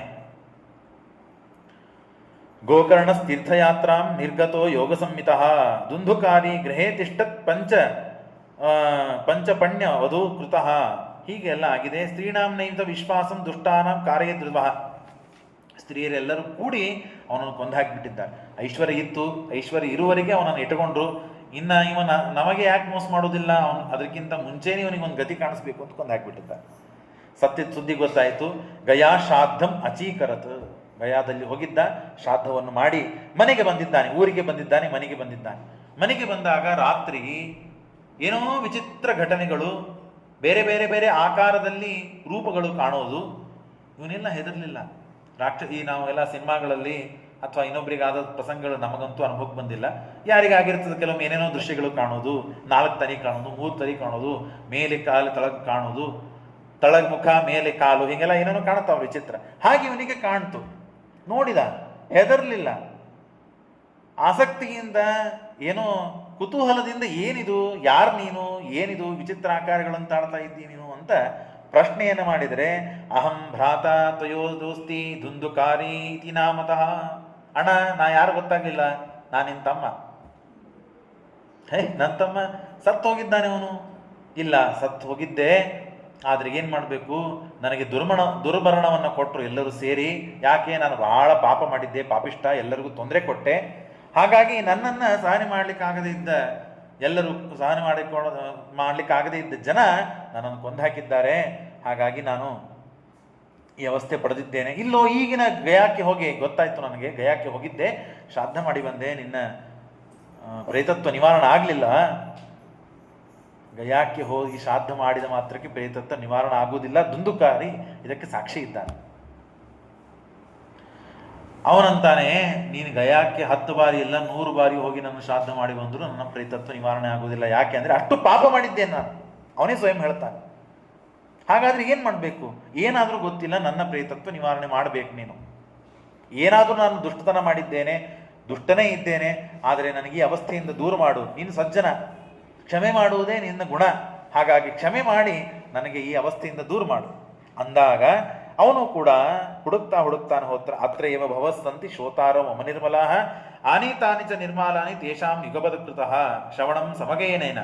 ಹೀಗೆ ಸಪ್ತರಾತ್ರಿ ಉಪವಾಸ. ಅವಾಗ ಒಬ್ರು ಅವನಿಗೆ ಹೇಳ್ತಾರೆ, ಏನಿಲ್ಲ, ಭಾಗವತ ಶ್ರವಣವನ್ನು ಮಾಡು. ಭಾಗವತ ಶ್ರವಣ ಮಾಡುವುದಂದ್ರೆ ಏನು, ಅತ್ಯಂತ ವಿಶ್ವಾಸ ಶ್ರದ್ಧೆಯಿಂದ ಎಲ್ಲರನ್ನು ಕೂಡಿಸಿ, ಮದುವೆ ಮುಂಜುವೆಗಳನ್ನು ಮಾಡಬೇಕಾದಾಗ ಹೇಗೆ ಮನೆಗಳಿಗೆ ಪೇಂಟನ್ನು ಹಚ್ಚಿ, ತೋರಣಗಳನ್ನು ಕಟ್ಟಿ, ಬಂಧು ಬಾಂಧವರನ್ನು ಕೂಡಿಸಿ, ಊರೂರಿಗೆಲ್ಲ ಮತ್ತು ಪತ್ರಗಳನ್ನು ಹಚ್ಚಿ ನೀವು ಹಂಚಿಕೊಂಡು ಬಂದು ನೀವು ಒಂದು ಕುಟುಂಬ ಸಮಾಗಮ ಮಾಡಿಕೊಂಡು ಏನು ಉತ್ಸವ ಮಾಡ್ತೀರಿ, ವಿವಾಹ ಉತ್ಸವ ಆಗಲಿ, ಉಪನಯನ ಆಗಲಿ, ಅದಕ್ಕಿಂತಲೂ 10 ಪಟ್ಟು ಹೆಚ್ಚು ಉತ್ಸವದಿಂದ ಭಾಗವತವನ್ನು ಮಾಡಬೇಕು. ಮಾಡಿದಾಗ ನಿನ್ನ ತಮ್ಮನ ಪ್ರೇತತ್ವ ನಿವಾರಣೆ ಆಗ್ತದೆ. ಆಗಲಿ ಅಂತ ಹೇಳಿ ಅಷ್ಟೇ ವೈಭವದಿಂದ ಅವನ ಯೋಗ್ಯತೆ ಏನಿತ್ತು ಅದೆಲ್ಲ ಮಾಡಿದ. ಎಲ್ಲ ಮಂಟಪಗಳನ್ನು ಕಟ್ಟಿ ಮಾಡಬೇಕಾದದ್ದೆಲ್ಲ ಮಾಡಿದ.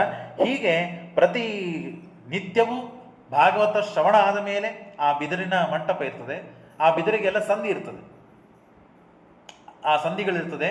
ಆ ಬಿದಿರು ಪ್ರತಿನಿತ್ಯ ಬಹಳ ಗಟ್ಟಿ ಬಿದಿರು, ಅದು ಮುರಿಯುವುದು ಒಡೆಯುವುದು ಬಹಳ ಕಠ. ಈ ಭಾಗವತ ಆ ಬಿದಿರಿನಲ್ಲಿ ಪ್ರೇತ ಕೂತು ಆ ಜ್ಞಾನಿಗಳು ಉಪದೇಶ ಮಾಡುವ ಭಾಗವತವನ್ನು ಕೇಳ್ತಾ ಇದ್ದಂತೆ. ಸಾಕ್ಷಾತ್ತಾಗಿ ಕೇಳುವ ಸಾಮರ್ಥ್ಯ ಇಲ್ಲ.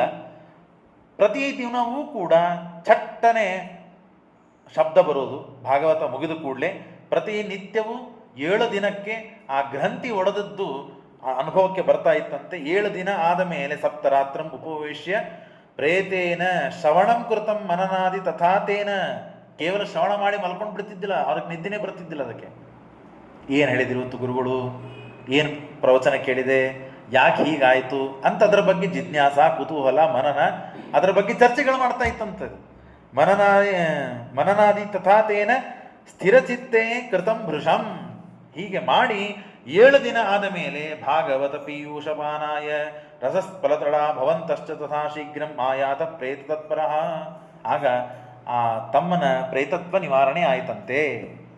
7 ದಿನ ಆದ ಮೇಲೆ ಪೂರ್ಣವಾಗಿ ಅವನು ತನ್ನ ಉತ್ತಮ ಲೋಕವನ್ನು ಪಡೆದಿದ್ದಾನೆ. ಹೀಗೆ ಭಾಗವತದ ಮಹಿಮೆ ಇದೆ. ಸಂಕ್ಷೇಪವಾಗಿ ಹೇಳಿದ್ದೇನೆ. ಭಾಗವತದ ಮಹಿಮಾನೇ ಪದ್ಮಪುರಾಣದಲ್ಲಿ ವಿಸ್ತಾರವಾಗಿ ಬಂದಿದೆ. ಅದನ್ನು ಇಲ್ಲಿ ಸಂಕ್ಷೇಪವಾಗಿ ಹೇಳಿದ್ದಾರೆ. ಅದರಲ್ಲಿಯೂ ಇದ್ದ ಸಂಕ್ಷೇಪವನ್ನು 2 ಕಥೆಗಳನ್ನು ನಾನು ನಿಮಗೆ ಹೇಳಿದ್ದೇನೆ. ಶೃಣ್ವತಾಂ ಸರ್ವಭೂತಾನಾಂ ಸಪ್ತಾಹಂ ನಿಯತಾತ್ಮನ. ನೀವು ಇವತ್ತಿನಿಂದ ನಾವೆಲ್ಲ ಸಂಕಲ್ಪ ಮಾಡಿದ್ದೇವೆ. ಸಪ್ತಾಹ ವಿಧಿಯಿಂದ 1 ತಾಸು ಅಂತ ಅನ್ಕೊಂಡಿದ್ದೇವೆ. 1 ತಾಸು ಆಗೋದಿಲ್ಲ, 2 ತಾಸು ಆಗೋದಿಲ್ಲ, 3 ಗಂಟೆ ಕೇಳಿದರೆ ಏನೋ ಸ್ವಲ್ಪ ಕೇಳಿದ ಅನುಭವ ಬರುತ್ತದೆ. 1 ತಾಸಿನಲ್ಲಿ ಅನುಭವ ಬರೋದಿಲ್ಲ. ಆದರೆ ಈಗಿನ ಕಾಲಮಾನಗಳು ಕಾಲಮಾನದಿಂದ ಕಾಲು ನೋವಾಗಿವೆ. ಹಾಗಾಗಿ ಅದರ ಪ್ರಕಾರ ಬಿಡದೇನೆ ಬಿಟ್ಟರೆ ಪೂರ್ಣ ಹೋಗ್ತದೆ. ಅದು ಎಷ್ಟು ಸಾಧ್ಯವಿದೆಯೋ ಅಷ್ಟು ಕೇಳುವ ಪ್ರಯತ್ನ. ಹಾಗಾಗಿ ಸಾಧ್ಯವಾದ ಸಮಯದಲ್ಲಿ ಕೇಳುವ ಪ್ರಯತ್ನ. ಶೃಣ್ವತಾಂ ಸರ್ವಭೂತಾನಾಂ ಸಪ್ತಾಹಂ. ಹಿಂದಿನ ಕಾಲದಲ್ಲೆಲ್ಲ ನೀವು ಕೇಳಿದ್ದು, ಸಣ್ಣವರಿದ್ದಾಗ ನೀವೇ ಎಲ್ಲ ಕಥೆ ಹೇಳ್ತಾ ಇದ್ರಿ. ನಾವು ನಮ್ಮ ಗುರುಗಳಿಂದ ಕೇಳಿದ್ದೇವೆ. ಅನೇಕ ಜನ ಮುಂಜಾನೆ ಸ್ನಾನ ಮಾಡಿ ಮೊದಲಿಗೆ ಪಾರಾಯಣಕ್ಕೆ ಕೂತ್ಬಿಡೋದು. 7 ಗಂಟೆ 8 ಗಂಟೆಯಿಂದ ಮಧ್ಯಾಹ್ನ 12, 1, 1:30, 2 ತನ ಉಪವಾಸದಿಂದ ಪಾರಾಯಣ ಆದ ಮೇಲೆ ಮಧ್ಯಾಹ್ನ 2 ಗಂಟೆಗೆ ಮತ್ತು ಪಾರಾಯಣ ಮಾಡಿದ ವ್ಯಕ್ತಿ ತಾನು ಪ್ರವಚನ ಪ್ರಾರಂಭ ಮಾಡೋಣ. ಎಲ್ಲಿವರೆಗೆ? ಸಾಯಂಕಾಲ 8ರವರೆಗೆ. 6-8 ತಾಸು ಅಧ್ಯಯನ ಪಾರಾಯಣ, 6-8 ತಾಸು ಪ್ರವಚನ. ಹೀಗೆ 7 ದಿನ ಅಂದ್ರೆ ಏನು? ಮತ್ತು 7 ದಿನದಲ್ಲಿ 1 ತಾಸಲ್ಲ, 7 ದಿನ ಅಂದ್ರೆ ಪೂರ್ಣ 7 ದಿನ. ಹೀಗೆ ಭಾಗವತ ಪಾರಾಯಣ, ಭಾಗವತ ಆಮೇಲೆ ಎಲ್ಲ ಪ್ರವಚನ ಮುಗಿದ ಮೇಲೆ ಕೆಲವರು ಫರಾಳ ಮಾಡ್ತಾ ಇದ್ರು, ಕೆಲವರು ಊಟ ಮಾಡ್ತಾ ಇದ್ರು. ಅವರವರು ದೇಹಕ್ಕೆ ತಕ್ಕ ಅನುಕೂಲ ಆಗುವಂತೆ ತಾವು ಮಾಡ್ತಾ ಇದ್ರು. ಹೀಗೆ ಮಾಡಿ ಕೊನೆಗೆ ಮಂಗಳ ಮಾಡುವ ಪದ್ಧತಿ ಒಂದು 30-50 ವರ್ಷದ ತಳಗಡೆ ಇತ್ತು. ಈಗೂ ಕೆಲವರು ಮಾಡ್ತಾರೆ. ಅಂತೂ ಹೀಗೆ ಭಾಗವತವನ್ನು ಶ್ರವಣ ಮಾಡುವ ಪದ್ಧತಿ ಈಗ ನಮ್ಮ ಎಷ್ಟೆಷ್ಟು ಸಾಧ್ಯವಿದೆಯೋ ಅಷ್ಟು ಮಾಡುವ. ಶೃಣ್ವತಾಂ ಸರ್ವಭೂತಾನಾಂ ಸಪ್ತಾಹಂ ಯಥಾವಿಧಿಂ ತಥೋ ದೇವಂ ತುಷ್ಟುವು ಪುರುಷೋತ್ತಮಂ. ಭಗವಂತ ಸಂತೋಷ ಪಡಬೇಕು. ಭಗವಂತ ಸಂತೋಷಪಟ್ಟು ನಮಗೆ ಅನುಗ್ರಹ ಮಾಡಬೇಕು. ಏನಂತ? ಜ್ಞಾನ ವೈರಾಗ್ಯ ಭಕ್ತಿನಾಂ ಪುಷ್ಟತಾ ಪರ. ಜ್ಞಾನ ಭಕ್ತಿಗಳು ನಮಗೆ ಹೆಚ್ಚೆಚ್ಚು ಅಭಿವೃದ್ಧಿ ಆಗಬೇಕು. ಶ್ರೀಮದಾಚಾರ್ಯ ಕೇಳಿದ್ದಾರಲ್ಲ, ಪ್ರವರ್ಧತಾಂ ಭಕ್ತಿರಲಂ ಕ್ಷಣೆ ಕ್ಷಣೆ ತ್ವದೀಯಮೇಹಾಸ ವಿವರ್ಜಿತಾ ಸತ ಅನುಗ್ರಹಸ್ಥೆ ಮಹಿ ಚೈವಮೇವ. ಏನ್ ಬೇಕು? ನನಗೇನು ಬೇಡ, ಕೇಳದೇನೆ ಎಲ್ಲ ಕೊಟ್ಟಿದ್ದಿ, ಕೇಳಿದ್ರು ಕೊಡ್ತಾ ಇಲ್ಲ, ಅದನ್ನು ಕೊಡೋದು ಅಂತ ಕೇಳಿದ್ರು ಹನುಮಂತದೇವರು. ಕೇಳಿದೇನೆ ಎಲ್ಲ ಕೊಟ್ಬಿಟ್ಟು ನನಗೆ 14 ಲೋಕಗಳನ್ನು ನಿರ್ಮಾಣ ಮಾಡುವ ಜವಾಬ್ದಾರಿ, ಸಕಲ ಜೀವರಾಶಿಗಳನ್ನು ಬದುಕಿಸುವ ಜವಾಬ್ದಾರಿ ಕೊಟ್ಟಿದ್ದಕ್ಕಿಂತ ನಾ ಕೇಳಿಲ್ಲ ಅದನ್ನ. ಎಲ್ಲ ಜೀವರಾಶಿಗಳು ಇವತ್ತು ಬದುಕಿದ್ದಾರೆ, ಶ್ವಾಸೋಶ್ವಾಸವನ್ನು ಮಾಡ್ತಾರೆ ಅಂದ್ರೆ ವಾಯುದೇವರ ಅನುಗ್ರಹದಿಂದ ಮಾಡ್ತಾರೆ. ದೇವರ ಕೊಟ್ಟ ಅನುಗ್ರಹದಿಂದಲೇ ಮಾಡ್ತಾರೆ. ಆದರೆ ಮಾಡ್ತಾರೆ. ಅದನ್ನು ನಾನು ಕೇಳಿಲ್ಲ. ನಾನು ಕೇಳ್ತಾ ಇದ್ದೇನೆ ಭಕ್ತಿಯನ್ನ, ಕೇಳ್ತಾ ಇದ್ದೇನೆ ಜ್ಞಾನವನ್ನ, ಕೇಳ್ತಾ ಇದ್ದೇನೆ ವೈರಾಗ್ಯವನ್ನ. ಅದನ್ನೇ ಕೊಡ್ತಾ ಇಲ್ಲ. ಅವ್ರಿಗೆ ಭಗವಂತ ಅವರಷ್ಟು ಯಾರಿಗೂ ಕೊಟ್ಟಿಲ್ಲ. ಲಕ್ಷ್ಮೀದೇವಿ ತರುವಾಯ ದೇವರಲ್ಲಿ ಇದ್ದ ಜ್ಞಾನ, ದೇವರಿಂದ ಇತರ ಪದಾರ್ಥಗಳಲ್ಲಿ ಇದ್ದ ವೈರಾಗ್ಯ, ದೇವರ ವಿಷಯಕವಾದ ಭಕ್ತಿ ಲಕ್ಷ್ಮೀದೇವಿ ತರುವಾಯ ಜಗತ್ತಿನಲ್ಲಿ ಇದ್ದದ್ದಂದ್ರೆ ವಾಯುದೇವರಿಗೆ. ಆದರೆ ವಾಯುದೇವರಿಗೆ ಸಮಾಧಾನ ಇಲ್ಲ, ಇನ್ನು ಹೆಚ್ಚು ಬೇಕು, ಇನ್ನು ದೇವರ ವಿಷಯದಲ್ಲಿ ಹೆಚ್ಚಿನ ಜ್ಞಾನ ಬೇಕು, ಇನ್ನು ದೇವರ ವಿಷಯಕವಾಗಿ ಹೆಚ್ಚಿನ ಭಕ್ತಿ ಬೇಕು. ಹಾಗಾಗಿ ಪ್ರತಿ ಕ್ಷಣಕ್ಕೂ ಭಕ್ತಿ ನಮಗೆ ಅಭಿವೃದ್ಧಿ ಆಗಲಿ ಅಂತ ಏನು ಕೇಳಿದ್ದಾರಲ್ಲ ವಾಯುದೇವರು, ಹಾಗಾಗಿ ಆ ಭಕ್ತಿ ಜ್ಞಾನಗಳು ವಾಯುದೇವರಿಗೆ ಕೇಳಿದರೂ ಭಗವಂತ ಅವರ ಯೋಗ್ಯತಾನುಸಾರವಾಗಿ ಕೊಡ್ತಾ ಇದ್ದಾನೆ. ಅಂದಮೇಲೆ ನಮ್ಮ ಯೋಗ್ಯತಾ ಏನು, ನಾವು ಎಷ್ಟು ಜ್ಞಾನವನ್ನು ಗಳಿಸಬೇಕು, ಎಷ್ಟು ಭಕ್ತಿಯನ್ನು ಗಳಿಸಬೇಕು. ಹಾಗಾಗಿ ನಾವು ಪ್ರತಿನಿತ್ಯವೂ ಪ್ರತಿ ಕ್ಷಣವೂ ಈ ಭಾಗವತದಿಂದ ಬರುವಂತಹ ಏನಾದರೂ ಪುಣ್ಯ ಇದ್ದೇ ಇದೆ. ಅದರಿಂದ ಮತ್ತೆ ಭಾಗವತವನ್ನು ಕೇಳುವಂತೆ, ಭಗವದ್ಭಕ್ತರ ಸಂಘವಾಗುವಂತೆ, ಭಾಗವತದಿಂದ ಭಕ್ತಿ ಅಭಿವೃದ್ಧಿಯಾಗುವಂತೆ ದೇವರು ಕರುಣಿಸಬೇಕು ಅಂತ ಪ್ರಾರ್ಥನೆ ಮಾಡ್ತಾನೆ. ನಾರದರು ತಿಳಿಸಿದ ಪ್ರಕಾರ ನಾವು ಇದನ್ನು ಹೇಳಬೇಕು. ಭಾಗವತ ತಿಳಿಸ್ತದೆ, ಪ್ರತಿನಿತ್ಯ 1 ಶ್ಲೋಕವಾದರೂ, ಪ್ರತಿನಿತ್ಯ ಅರ್ಧ ಶ್ಲೋಕವಾದರೂ ಭಾಗವತವನ್ನು ಕೇಳಿ ನಾವು ಊಟ ಮಾಡಬೇಕಂತೆ. ಇಲ್ಲದೇ ಇದ್ದರೆ ಯಶ್ಚ ಭಾಗವತಂ ಶಾಸ್ತ್ರಂ ವಚಗೇದ್ ಅರ್ಥತೋ ನಿಶಂ ಜನ್ಮಕೋಟಿ ಶತಂ ಪಾಪಂ ನಶ್ಯತೆ ನಾತ್ಮ ಸಂಶಯ. ಭಾಗವತ ಮಹಾತ್ಮ್ಯದಲ್ಲಿ ಅದರ ಫಲಶ್ರುತಿಯನ್ನೇ ಹೇಳ್ತಾರೆ. ಜನ್ಮಕೋಟಿ, ನಮ್ಮಲ್ಲಿ ಪೂರ್ವ ಜನ್ಮ ಇದೆ, ಉತ್ತರ ಜನ್ಮ ಇದೆ, ಕರ್ಮಗಳಿವೆ. ಅದಕ್ಕಾಗಲೇನೆ ಪೂರ್ವಕರ್ಮದ ಸಂಸ್ಕಾರ ಪ್ರಬುದ್ಧವಾಗಿ ನಮ್ಮೆಲ್ಲ ಶಾಸ್ತ್ರದಲ್ಲಿ ಬರ್ತದೆ. ಮನುಷ್ಯ ಹುಟ್ಟಿದ ಮೇಲೆ ಸಣ್ಣ ಕೂಸ ಇರ್ತಾನೆ, ಭಯಾಭಯಸ್ವ ಭೋಗಾದೋ ಕಾರಣಾನಿ ವಿಜಾನತಿ ಅಂತ ಶ್ರೀಮದಾಚಾರ್ಯ ಹೇಳ್ತಾರೆ. ಸಣ್ಣ ಕೂಸು ಗೊತ್ತು, ತಾಯಿ ನನಗೆ ಅಭಯಪ್ರದಳು. ತಂದೆ ಹತ್ರನೂ ಹೋಗುವುದಿಲ್ಲ ತಾಯಿ, ಮೊದಲಿಗೆ ತಾಯಿ ಹತ್ರ ಬಂದು ಹಾಲು ಕುಡಿತದೆ. ಮನುಷ್ಯ ಇದ್ದಾನೆ, ಅವನಿಗೆ ಬುದ್ಧಿ ಇದೆ ಅಥವಾ ತಿಳುವಳಿಕೆ ಇದೆ, ಏನೋ ಇದೆ ಅಂತ ನಾವು ಅನ್ಕೋಬಹುದು. ಪ್ರಾಣಿ ಪಶು ಪಕ್ಷಿಗಳು ರೀ, ಹುಟ್ಟಿದ ಕೂಡಲೇ ಸಿಂಹದ ಗರ್ಜನೆಯನ್ನು ಕೇಳಿದಾಗ ತಾಯಿ ಮಡಿಲಿನ ಹತ್ರ ಬರ್ತದೆ, ತಾಯಿ ಎಲ್ಲಿದ್ದಾಳೆ ನೋಡ್ತದೆ ಬಂದು. ಯಾವುದರಿಂದ ನನಗೆ ಅಭಯ? ತಾಯಿ. ಈ ಎಲ್ಲ ಜ್ಞಾನ ಯಾರು ಕೊಟ್ಟರು ಅವರಿಗೆ? ಭಯಾಭಯಸ್ವ ಭೋಗಾದೋ ಕಾರಣಾನಿ ವಿಜಾನತೆ. ಇದಕ್ಕೆಲ್ಲ ಪೂರ್ವ ಸಂಸ್ಕಾರ ಇದೆ, ಪೂರ್ವ ಕರ್ಮ ಇದೆ. ಇವತ್ತು ಮನುಷ್ಯ ಬಹಳ ಬುದ್ಧಿವಂತ ಇದ್ದಾನೆ. ಭಾಗವತ ಶಾಸ್ತ್ರ ನಮ್ಮ ಗುರುಗಳು ಮೇಲಿಂದ ಮೇಲೆ ಇದನ್ನೆಲ್ಲ ಹೇಳ್ತಿರ್ತಾರೆ. ಇವತ್ತು ಬಹಳ ಶ್ರೀಮಂತ ಇದ್ದಾನೆ ಅಂತ ಹೇಳಿ ಬಹಳ ಏನು ಜಂಬಗೊಡ್ಡು ಕಾರಣ ಇಲ್ಲ. 100 ವರ್ಷ, ಎಷ್ಟು ವರ್ಷದ್ರಿ? 100 ವರ್ಷ, ಬಹಳ 120 ವರ್ಷ ಮುಗೀತು. ಅದಾದ್ಮೇಲೆ ಅವನು ಏನು ದರಿದ್ರ ಆಗ್ತಾನೆ, ಏನು ಯಾವ ಜನ ಏನು ಬಿಡ್ತಾನೆ, ಏನಾಗ್ತದೆ ಅವನ ಪರಿಸ್ಥಿತಿ ಯಾರಿಗೂ ಗೊತ್ತಿಲ್ಲ. ನಾವು ಬಹಳ ಬಡತನ ಇದೆ, ಬುದ್ಧಿ ಇಲ್ಲ, ಜ್ಞಾನ ಇಲ್ಲ ಅಂತ ಒದ್ದಾಡೋದು ಕಾರಣ ಇಲ್ಲ. ಮುಂದಿನ ಜನ್ಮದಲ್ಲಿ ನಾವು ಏನಾಗ್ತೀವಿ ನಮಗೆ ಗೊತ್ತಿಲ್ಲ. ತಿಳುವಳಿಕೆ ಇದ್ದಾಗ, ಗುರುಗಳಿದ್ದಾಗ, ಒಳ್ಳೆಯವರಿದ್ದಾಗ ಜ್ಞಾನ ಸಂಪಾದನೆ ಮಾಡಬೇಕು ಅಂತ ಶಾಸ್ತ್ರ ಹೇಳಿದ. ಹಾಗಾಗಿ ಜ್ಞಾನ ಸಂಪಾದನೆ ಮಾಡಬೇಕು. ಇವತ್ತು ಬಹಳ ಐಶ್ವರ್ಯ ಇದೆ ಅಂತ ಬಹಳ ಕೊಚ್ಕೊಳ್ಳೂ ಕಾರಣ ಇಲ್ಲ, ಬಹಳ ದಾರಿದ್ರ್ಯ ಇದೆ ಅಂತ ಬಹಳ ಅಸಮಾಧಾನ ಮಾಡಿಕೊಳ್ಳುವ ಕಾರಣವಿಲ್ಲ. ಏನು ದೇವರು ನಮಗೆ ಇಟ್ಟಿದ್ದಾನೆ, ಒಳ್ಳೆ ರೀತಿಯಿಂದ ಇಟ್ಟಿದ್ದಾನೆ. ಯಾಕೆ? ಅದಕ್ಕೆ ಕರ್ಮ ಇದೆ, ಅದಕ್ಕೆ ಜನ್ಮಗಳಿವೆ, ಅದಕ್ಕೆ ಹಿಂದೆ ಅನಂತ ಕಾಲದಿಂದ ನಾವು ಏನು ಮಾಡ್ತಾ ಬಂದಿದ್ದೇವೋ ಅದರ ಪ್ರಕಾರ ಭಗವಂತ ನಮಗೆ ಕೊಡ್ತಾ ಬಂದಿದ್ದಾನೆ. ಹಾಗಾಗಿ ಅದರಲ್ಲಿ ನ್ಯೂನಾಧಿಕಗಳು ಆಗಬೇಕು ಅಂತಾದರೆ ಈ ಭಾಗವತ ಶ್ರವಣವನ್ನು ಮಾಡಬೇಕು. ಅದಕ್ಕೆ ಪ್ರಥಮ ಸ್ಕಂಧ ಮಂಗಲಾಚರಣವನ್ನು ಮಾಡ್ತಾರೆ.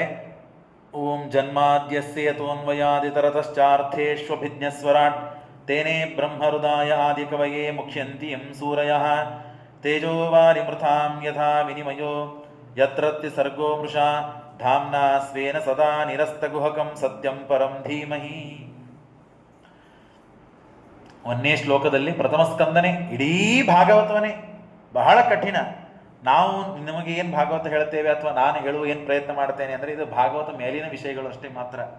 ನಿಜವಾಗಿ ಭಾಗವತವನ್ನು ಹೇಳಬೇಕು, ಕೇಳಬೇಕು ಅಂದರೆ ನಮ್ಮ ಯೋಗ್ಯತೆಯೇ ಅಲ್ಲ.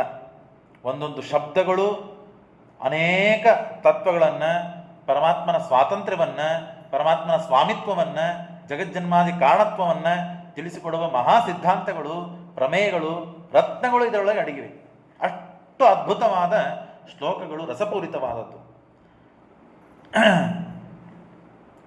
ಸತ್ಯಂ ಪರಂ ಧೀಮಹಿ ನಾವು ಶ್ಲೋಕವನ್ನು ಪ್ರತಿನಿತ್ಯ ಅಂತೇವೆ.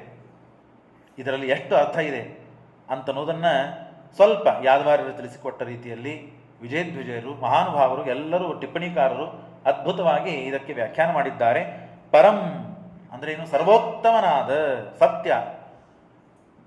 ಸತತೀಯಂ ನಿತ್ಯಾನಿತ್ಯ ವಸ್ತುಗಳನ್ನು, ನಿತ್ಯವಾದ ವಸ್ತುಗಳನ್ನು, ಅನಿತ್ಯವಾದ ವಸ್ತುಗಳನ್ನು ನಿಯಮನ ಮಾಡುವನು. ಮುಕ್ತರಾದ ಜೀವರಾಶಿಗಳನ್ನು, ಅಮುಕ್ತರಾದ ಜೀವರಾಶಿಗಳನ್ನು ನಿಯಮನ ಮಾಡುವನು. ಸತ್ಯ ಅಂತನ ಶಬ್ದಕ್ಕೆ ಪರಮಾತ್ಮ ಅಂತ ಅರ್ಥ. ಪರಂ ಸರ್ವೋತ್ತಮನಾದ ಭಗವಂತನನ್ನ ಧೀಮಹಿ ಧ್ಯಾನ ಮಾಡೋಣ.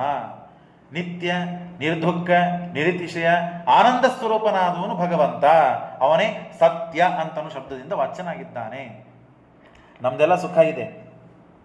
ಇವತ್ತು ನಾವು ಒಳ್ಳೆ ಮಂಡಿಗೆ ಊಟವನ್ನು ಮಾಡಿದ್ದೇವೆ ಅಂತ ಇಟ್ಕೊಳ್ಳೋಣ.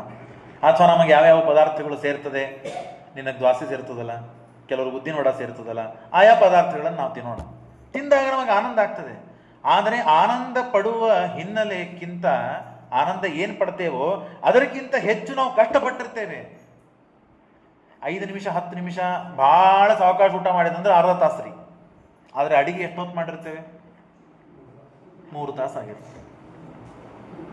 ದ್ವಾಸೆ ಹಿಟ್ಟು ಹಿಂದಿನ ದಿವಸ ನೆನೆ ಹಾಕಬೇಕು. ಇನ್ನೊಂದು 15-20 ನಿಮಿಷ ಮುಂದೆ ಹೋಗಬೇಕಾಗಿದೆ ಟೈಮ್. ಹಾಗಾಗಿ ಸ್ವಲ್ಪ ಉದಾಹರಣೆಗಳು ಕೊಟ್ಟರೆ ನೀವು ಅದಕ್ಕೆ ಪರ್ಮಿಷನ್ ಕೊಡ್ತೀರಂತ ನಾನು ಮುಂದೆ ಮುಗಿಸ್ತೇನೆ, 7ಕ್ಕೆ ಮುಗಿಸ್ತೇನೆ.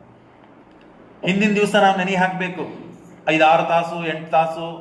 ಈಗೆಲ್ಲ ಯೂಟ್ಯೂಬ್ ಒಳಗೆ ಅದನ್ನು ಹೇಳ್ತಾರೆ, ಅಷ್ಟು ಮಾಡಿರಿ, ಇಷ್ಟು ಮಾಡಿರಿ, ಇಷ್ಟೊತ್ತು ನೆನೆಸ್ರಿ, ಎಲ್ಲ ಚಾನಲ್ಗಳು ನಡೀತಿರ್ತದೆ. ಅಷ್ಟು ನೆನೆದಾದ್ಮೇಲೆ ಅದನ್ನು ರುಬ್ಬೇಕು. ರುಬ್ಬಿದ ಮೇಲೆ ಅದಕ್ಕೆ 10 ತಾಸು 12 ತಾಸು ಹಿಟ್ಟನ್ನು ನೆನೆಲಿಕ್ಕೆ ಬಿಡ್ಬೇಕು. ಅಂದಾಗ ಅದು ಪೇಪರ್ ದೋಸೆ ಬರ್ತದೆ, ಖಮ್ಮಗೆ ಬರ್ತದೆ, ಹಾಗೆ ಬೆಣ್ಣೆ ದೋಸೆ ಬರ್ತದೆ, ಏನೇನೋ ಹೇಳ್ತಾರೆ. ಇಷ್ಟೆಲ್ಲ ಆದಮೇಲೆ ಒಂದು ದ್ವಾಸೆ ನಿರ್ಮಾಣ ಆಗ್ತದೆ. 24 ತಾಸು ಒದ್ದಾಡಿದರೆ 10 ನಿಮಿಷ ದ್ವಾಸಿ ತಿನ್ಲಿಕ್ಕೆ ಸಿಗ್ತದೆ ನಮಗೆ. ಇಷ್ಟು ಕಷ್ಟ ಇದೆ, ಆದರೂ ನಾವು ತಿಂತೇವೆ, ಏನು ಬಿಡೆ ಮಾಡ್ಕೊಳ್ಳೋದೆ ಅಷ್ಟು ಕಷ್ಟಪಟ್ಟೇ ತಿಂತೇವೆ. ಅಂದಾಗ ಇದು ಜೀವನದಲ್ಲಿ ಬದುಕಲಿಕ್ಕೆ ನಾವು ಇಷ್ಟು ಮಾಡ್ತೇವೆ ಅಂದರೆ ಜೀವನದಿಂದ ಪಾರಾಗಲಿಕ್ಕೆ ಎಷ್ಟು ಶ್ರಮ ಪಡಬೇಕು ನಾವು. ಪ್ರತಿನಿತ್ಯ ಊಟವನ್ನು ಮಾಡಿ ಶ್ರಮಪಟ್ಟು ನಮ್ಮ ದೇಹವನ್ನು ಬದುಕಿಸುವುದಕ್ಕಾಗಿ ನಾವು ಮಾಡ್ತೀವಲ್ಲ, ಯಾರಾದರೂ ಮಾಡಲಿಕ್ಕೆ ಬೇಕು. ಹಾಗಾಗಿ ಜ್ಞಾನಿಗಳು ಇದಕ್ಕೆಲ್ಲ ಇಷ್ಟು ಸಮನೆ ಪಡ್ತಿದ್ದಿಲ್ಲ. ಒಂದು ಗುಹಕ್ಕೆ ಹೋಗಿ ಕೊಡ್ತಿದ್ರು, ನುಚ್ಚು ಅನ್ನೋ ಯಾರು ದಾನ ಏನು ಧರ್ಮ ಮಾಡ್ತಿದ್ರು, ಭಿಕ್ಷೆ ಕೇಳಿದಾಗ ಒಂದು 10 ನಿಮಿಷದಾಗ ಮುಗಿಸ್ತಿದ್ರು.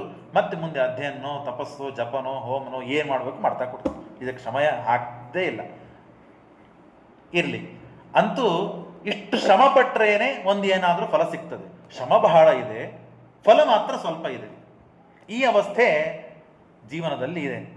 ಹಾಗಾಗಿ ಈಗ ದೇವರನ್ನು ನಾವು ಧ್ಯಾನ ಮಾಡಬೇಕಾಗಿದೆ. ಸತ್ಯಂ ಪರಂ ಧೀಮಹಿ ಅಂತ ಹೇಳಿದ್ದಾರೆ. ಆ ದೇವರನ್ನು ಧ್ಯಾನ ಮಾಡಬೇಕು. ಎಂಥ ದೇವರನ್ನು ಧ್ಯಾನ ಮಾಡಬೇಕು ಅಂದರೆ ನಿತ್ಯದಲ್ಲಿ ನಿರತಿಶಯವಾದ ನಿರ್ದುಃಖನಾದ ಅತ್ಯಂತ ಸ್ವತಂತ್ರನಾದ ಭಗವಂತನ ಧ್ಯಾನವನ್ನು ಮಾಡಬೇಕು. ನಿತ್ಯ ನಿರತಿಶಯ ನಿರ್ದುಃಖ ಆನಂದ ಪರಿಪೂರ್ಣ. ನಮ್ದೆಲ್ಲ ಆನಂದ ಏನಿದೆ, ಅದೇ ನಾನು ದೃಷ್ಟಾಂತಗಳನ್ನು ಕೊಡ್ಲಿಕ್ಕೆ ಉದ್ದೇಶ. ಆನಂದ ಏನಿದೆ, ಆನಂದ ಇದೆ, ಆದರೆ ದುಃಖನೇ ಹೆಚ್ಚಿದೆ ನಮಗೆ ಆನಂದಕ್ಕಿಂತ. ಹಣ ಗಳಿಸ್ತೇವೆ, ತಿಂಗಳಾನುಗಟ್ಟಲೆ ಶ್ರಮಪಟ್ಟು 10,000ನೋ 20,000ನೋ ಲಕ್ಷನೋ ಏನೋ ಒಟ್ಟಿಗೆ ಒಂದು ಎಷ್ಟು ಪಗಾರ ಗಳಿಸ್ತೇವೆ. ಆದರೆ ಶ್ರಮ ಎಷ್ಟಿದೆ, ಭಾಳ ಶ್ರಮ ಇದೆ. ಏನ್ರಿ ವರ್ಕ್ ಫ್ರಮ್ ಹೋಮ್ ಅಂತಾರೆ, ಮನೆ ಕೇಳ್ರಿ ಅವ್ರಿಗೆ ಹೋಗಿ. ಕಣ್ಣು ಹೋಗ್ತದ್ರಿ, ತಲೆ ಬ್ಯಾನೆ ಆಗ್ತದ್ರಿ ನಮಗೆ, ಯಾವಾಗ ಹೊರ ಹೋಗಿವಿ ಅಂತಂತೀವಿ. ಅವ್ರ ಜೊತೆ ಮಾತನಾಡಿಸಿದಾಗಿದೆ ಹೇಳ್ತಾರೆ. ಅದಕ್ಕಿಂತ ಹೊರ ಹೋಗಿ ಕೆಲಸ ಮಾಡೋದು ಭಾಳ ಚಲೋ ರೀ ಅಂತಂತಾರೆ. ಎಲ್ಲದಕ್ಕೂ ಶ್ರಮ ಇದೆ. ಎಷ್ಟು ಫಲ ನಾವು ಪಡಿತೀವಲ್ಲ ಅದರ 3 ಪಟ್ಟ ನಮಗೆ ಹೆಚ್ಚು ಶ್ರಮ ಇದೆ. ಆದರೆ ದೇವರಿಗೆ ಏನೇನೂ ಶ್ರಮ ಇಲ್ಲ. ಆನಂದ ಏನು ದೇವರು ಪಡ್ತಾನೆ, ಅನಾದಿ ಕಾಲದಿಂದ ಅನಂತ ಕಾಲದವರೆಗೆ ಆನಂದ ರೂಪಿಯಾಗಿ ಭಗವಂತ ಏನಿದ್ದಾನೆ, ಆ ಆನಂದವನ್ನು ಪಡೆಯುವುದಕ್ಕೆ ಹಿಂದೆ ನಾವು ಎಷ್ಟು ಕಷ್ಟಪಡ್ತೇವೋ ಯಾವ ಕಷ್ಟಗಳು ಪರಮಾತ್ಮನಿಗಿಲ್ಲ. ಹೇಗಿದು? ತನ್ನ ಅದ್ಭುತವಾದ ಸಾಮರ್ಥ್ಯ, ಶಕ್ತಿ, ಸ್ವತಂತ್ರನಾದ ಭಗವಂತನ ಗುಣ ಅದು. ಈ ಗುಣವನ್ನು ನಾವು ಚಿಂತನೆ ಮಾಡಿದರೆ ನಮಗಾಗುವ ಆನಂದದಲ್ಲಿ ಅದಕ್ಕೆ ಹಿನ್ನೆಲೆಯಲ್ಲಿ ಶ್ರಮ ಬಹಳ ಕಮ್ಮಿ ಮಾಡ್ತಾನೆ ಭಗವಂತ. ದೇವರು ತನ್ನ ಅದ್ಭುತವಾದ ಸ್ವಾತಂತ್ರ್ಯದಿಂದ ತಾನು ನಿತ್ಯದಲ್ಲೂ ಪರಿಪೂರ್ಣವಾದ ಆನಂದವನ್ನು ಪಡೆದಿದ್ದಾನೆ ಭಗವಂತ. ಇದೇ ಹೇಳುತ್ತದೆ ಸತ್ಯ ಎಂಬ ಶಬ್ದ, ಪರಂ ಅಂತನ ಶಬ್ದ. ಇಂಥ ಭಗವಂತನನ್ನು ಉಪಾಸ ಮಾಡ್ರಿ. ಯಾಕೆ? ಯಾವ ವ್ಯಕ್ತಿಯನ್ನು ಉಪಾಸನೆ ಮಾಡಬೇಕಾಗಿದೆಯೋ, ನಾನು ಯಾವಾಗಲೂ ಒಂದು ಉದಾಹರಣೆ ಕೊಡ್ತಿರ್ತೇನೆ. ಒಬ್ಬ ಇಲ್ಲಾರು ಸಣ್ಣವರು ಇಲ್ಲೇ ಇಲ್ಲ, ಎಲ್ಲರೂ ನನಗಿಂತ ದೊಡ್ಡವರಿದ್ದೇವೆ. ಸಣ್ಣ ಹುಡುಗಿದ್ದಾನೆ, ಯಾರೋ ಒಬ್ಬ, ಇವನೇ ಇದ್ದಾನೆ. ಇವನನ್ನ ಹೇಳಿದ್ವಿ, ನೋಡ್ರಪ್ಪ ಇಲ್ಲಿ ಸತ್ಯಾತ್ಮರಿದ್ದಾರೆ, ಸ್ವಾಮಿಗಳಿದ್ದಾರೆ, ನಮಸ್ಕಾರ ಮಾಡು, ಅವ್ರ ಕಡೆಯಿಂದ ಮಂತ್ರಾಕ್ಷತು. ಯಾಕ್ರಿ ಆಚಾರ ಅಂತ ಕೇಳಿದ. ಅವ್ರ ಕಡೆಗೆ ಅವ್ರಿಗೆ ಯಾಕೆ ನಮಸ್ಕಾರ ಮಾಡ್ಬೇಕು, ನಾನು ಅವನ ಕಡೆಯಿಂದ ಯಾಕೆ ಮಂತ್ರಾಕ್ಷಿ ಇಸ್ಕೋಬೇಕು? ಇಲ್ಲಪ್ಪ, ಅವ್ರು ಇಂಥವರು, ಇಂಥ ಜ್ಞಾನಿಗಳು, ಈ ಪೀಠದ ಮೇಲೆ ಬಂದವರು, ಇಷ್ಟು ಜನಕ್ಕೆ ಉದ್ಧಾರ ಮಾಡಿದವರು, ಇಷ್ಟು ತಪೋಮೂರ್ತಿಗಳು, ಹಾಗೆ ಹೀಗೆ ಅವರ 100 ಗುಣಗಳನ್ನು ಹೇಳಿದೆ. ಹೌದಾ, ಹೀಗಿದ ಹಾಗ ಅಂತ ತಿಳಿದು ಅವನು ನಮಸ್ಕಾರ ಮಾಡ್ತಾನೆ, ಮಂತ್ರಾಕ್ಷಿ ಇಸ್ಕೊಳ್ತಾನೆ. ಆ ಮಂತ್ರಾಕ್ಷದಿಂದ ಅವನಿಗೇನೋ ಪ್ರಭಾವ ಆಯಿತು. ಮರು ಬಾರಿ ಸಿಕ್ಕಾಗ ನಾವೇನು ಹೇಳೋ ಕಾರಣ ಇಲ್ಲ, ಅವನೇ ನಮಸ್ಕಾರ ಮಾಡ್ತಾನೆ. ಇಂಥವ್ರು ಅವನು ಒಂದು 4 ಮಂದಿ ಹೇಳ್ತಾನೆ, ನಮ್ಮ ಗುರುಗಳು ಹಿಂಗೆ ಹೇಳಿದ್ರು, ನಾ ಮಾಡಿದ್ದೆ ಹಿಂಗ, ನನಗೆ ಒಳ್ಳೇದಾಯ್ತು, ಹಾಗಾಗಿ ನೀವು ಮಾಡ್ರಿ, ನಿಮಗೂ ಸಿಗ್ತದೆ ಅಂತ ಅವನು 4 ಮಂದಿ ಕರ್ಕೊಂಡು ಬರ್ತಾನೆ. ಅಂದ್ರೆ ಏನಾಯ್ತು, ಆ ವ್ಯಕ್ತಿಯ ಸ್ವರೂಪ, ಆ ವ್ಯಕ್ತಿಯ ಗುಣದೋಷಗಳು ಗೊತ್ತಾದಾಗ, ದೋಷಗಳು ಗೊತ್ತಾದರೆ ದೂರ ಆಗ್ತಾನೆ, ಗುಣ ಸಿಕ್ಕರೆ ಹತ್ರ ಆಗ್ತಾನೆ. ಹಾಗೆ ಈ ಪರಮಾತ್ಮನಿಗೆ ನಮಸ್ಕಾರ ಮಾಡಬೇಕಾದ್ರೆ, ಪರಮಾತ್ಮನನ್ನು ಸೇರಬೇಕಾದರೆ, ಪರಮಾತ್ಮನಲ್ಲಿ ಭಕ್ತಿ ಬರಬೇಕಾದ್ರೆ ಅವನ ಗುಣಗಳು ಗೊತ್ತಾಗದೇನೆ ದೇವರಲ್ಲಿ ಭಕ್ತಿ ಬರಲು ಸಾಧ್ಯವೇ ಇಲ್ಲ. ಹಾಗಾಗಿ ಅವನ ಗುಣಗಳು ಗೊತ್ತಾಗಬೇಕು. ಅದು ಎದರಿಂದ ಗೊತ್ತಾಗೋದು? ಜನ್ಮಾದ್ಯಸ್ಯತಃ ಸತ್ಯಂ ಪರಂ ಧೀಮಹಿ. ಇದು ಗಾಯತ್ರಿ ಭಾಷ್ಯ ರೂಪೋಸು, ಗಾಯತ್ರಿ ವ್ಯಾಖ್ಯಾನ ರೂಪವಾಗಿದೆ ಶ್ರೀಮದ್ ಭಾಗವತ. ಯಾಕೆ? ಧಿಯೋನ ಪ್ರಚೋದಯ, ಧೀಮಹಿ ಶಬ್ದ ಬಂದಿದೆ ಅಲ್ಲಿ. ಹಾಗಾಗಿ ಅದನ್ನೇ ಇಲ್ಲಿಯೂ ಕೂಡ ಸತ್ಯಂ ಪರಂ ಧೀಮಹಿ ಅಂತ ಹೇಳ್ತಾ ಇದ್ದಾರೆ. ಇದನ್ನು ಹೊಡಿತಾ ಹೋದರೆ ಒಂದೇ ಶ್ಲೋಕದಲ್ಲಿ ಭಾಗವತ ಆಗ್ತದೆ. ಅಷ್ಟು ವ್ಯಾಖ್ಯಾನ ಬರೆದಿದ್ದಾರೆ, ಅಷ್ಟು ಶ್ರಮ ಪಟ್ಟಿದ್ದಾರೆ ಟಿಪ್ಪಣಿಕಾರರು ವ್ಯಾಖ್ಯಾನ. ಅದನ್ನು ಓದಲಿಕ್ಕೇನು ಬಹಳ ಶ್ರಮ ಆಗ್ತದೆ. ಅಷ್ಟು ಅದ್ಭುತವಾದ ಗ್ರಂಥ. ಅಂತಹ ಪರಮಾತ್ಮನ ಅವನು ಜನ್ಮಾದ್ಯಸ್ಯತಃ ಸೃಷ್ಟ್ಯಾದ್ ಕರ್ತೃ ಆಗಿದ್ದಾನೆ ಭಗವಂತ. ಹಾಗಾಗಿ ಅಂಥ ಭಗವಂತನನ್ನು ಧೀಮಹಿ ಧ್ಯಾನ ಮಾಡೋಣ. ಅದು ಹೇಗೆ ತಿಳಿದಿದೆ ನಿಮಗೆ? ಭಗವಂತ ಸೃಷ್ಟಿಯನ್ನು ಮಾಡ್ತಾನೆ, ಸಂಹಾರ ಮಾಡ್ತಾನೆ, ನಿಯಮನ ಜ್ಞಾನ ಬಂಧ ಮೋಕ್ಷಗಳಿಗೆ ಕಾರಣನಾಗಿದ್ದಾನೆ ಅಂತ ನಿಮಗೇ ಗೊತ್ತಾಗಿದೆ. ಅನ್ವಯಾದಿತರ ತಶ್ಚ, ಅನ್ವಯವೇತರಿಗಳಿಂದ ತಿಳಿದಿದೆ ನಮಗೆ. ಯಾರೋ ಒಬ್ಬ ವ್ಯಕ್ತಿ ರೀ ಇದನ್ನೆಲ್ಲ ಮಾಡ್ಲಿಕ್ಕೆ ಸಾಧ್ಯವಾ? ನಮ್ಮ ಆಚಾರ್ಯರು ಅನೇಕ ಬಾರಿ ಪ್ರವಚನದಲ್ಲಿ ಹೇಳ್ತಿರ್ತಾರೆ, ಈಗ ಆಕಾಶದಲ್ಲಿ ನಮಗೇನು ಆಕ್ಸಿಜನ್ ಸಿಗ್ತಾ ಇದೆ, ಗಾಳಿ ಸಿಗ್ತಾ ಇದೆ, ಇದು ಇಷ್ಟು % ಇರಬೇಕು ಅಂತ ಹೇಳ್ತದೆ ಸೈನ್ಸ್. ಹೇಳ್ತದಲ್ಲ, ಅದನ್ನು ಕಂಡು ಹಿಡಿದಿದ್ದಕ್ಕೆ ಹೇಳ್ತದೆ 18%, 17% ಇಷ್ಟೇ ಇರಬೇಕು. ಅದು ಜಾಸ್ತಿ ಆದರೂ ಸಮಸ್ಯೆ ಇದೆ, ಕಮ್ಮಿ ಆದರೂ ಸಮಸ್ಯೆ ಇದೆ. ಜಾಸ್ತಿ ಆಯಿತು ಅಂದರೆ ಸುಮ್ಮನೆ ನಾವು ಹೀಗೆ ತಿಕ್ಕಿದ್ರೆ ಸಾಕು, ಬೆಂಕಿ ಹತ್ತದ. ನಿಮ್ಮೆಲ್ಲ ಗೊತ್ತಿದ್ದ ವಿಷಯ. ಕಮ್ಮಿ ಆಯಿತು ಅಂದರೆ ಉಸಿರಾಟ ಕಮ್ಮಿ. ಅದಕ್ಕಾಗಿ ನಾವು ಬದರಿಗಿದ್ರಿಗೆಲ್ಲ ಹೋದಾಗ ಅಲ್ಲಿ ಬಹಳ ಮತ್ತು ಗಾಳಿ ಕಮ್ಮಿ ಇರ್ತದೆ, ನಮಗೆ ರೂಢಿ ಇರುವುದಿಲ್ಲ, ನಮ್ಮ ಬಾಡಿಯಲ್ಲಿ ಸೆಟ್ ಆಗೋದಿಲ್ಲ, ಹಾಗಾಗಿ ನಾವು ನಡ್ಲಿಕ್ಕೆ ಆಗೋದಿಲ್ಲ. ಅಲ್ಲಿ ನಮ್ಮನ್ನ ಎತ್ಕೊಂಡು ಹೋಗೋರು ಇಷ್ಟೇ ತಳ್ಳಗಿರ್ತಾರೆ, ನೋಡಿರ್ತೀರಿ ನೀವು ಹೋದಾಗ. ಇಂತಿಂಥ ಲಟ್ ನಮ್ಮಂಥ ಮನುಷ್ಯರನ್ನ ಎತ್ಕೊಂಡು ಹೋಗ್ತಾರೆ. ಅಲ್ಲಿ ಗಾಳಿ ಕಮ್ಮಿ ಇರ್ತದೆ, ಅಲ್ಲಿ ನಮಗೆ ಉಸಿರಾಡ್ಲಿಕ್ಕೆ ಆಗೋದಿಲ್ಲ. ಇನ್ನು ಎಲ್ಲಿ ಭಾಳ ಆಕ್ಸಿಜನ್ ಇರ್ತದೋ ಅಲ್ಲಿ ನಾವು ಸ್ವಲ್ಪ ಬಟ್ಟೆಯನ್ನು ತಿಕ್ಕಿದ್ರೂ ಬೆಂಕಿ ಹತ್ತಿ ಬಿಡುತ್ತೆ. ಹಾಗಾಗಿ ಎಷ್ಟು % ಒಳಗೆ ಇರಬೇಕೋ ಆ ಗಾಳಿ ಅಷ್ಟೇ ಇದ್ದರೆ ನಾವು ಬದುಕಿದ್ದೇವೆ, ಬದುಕ್ತಾ ಇದ್ದೇವೆ. ಅದರ ಬಗ್ಗೆ ಗಮನ ಇಲ್ಲ ನಮಗೆ. ದೇವರ ಅಪಾರ ಕರುಣ ಇದು, ಎಲ್ಲ ಜೀವರಾಶಿಗೆ ಮಾಡುವಂತಹ ಅಪಾರ ಕರುಣ. ಮೊದಲಿಗೆ ಇಲ್ಲಿಂದ ಪ್ರಾರಂಭ. ಇದನ್ನ ನಮ್ಮ ಬದುಕಲಿಕ್ಕೆ ಮೊದಲಿಗೆ ಇದು ಯಾಕೆ ನೀನು ಬದುಕಿದ್ದಿ, ಹೆಂಗೆ ಬದುಕಿದ್ದಿ ಮೊದಲು ತಿಳಿಯೋ ಅಂತ ಇದ್ರು ನಮಗೆ.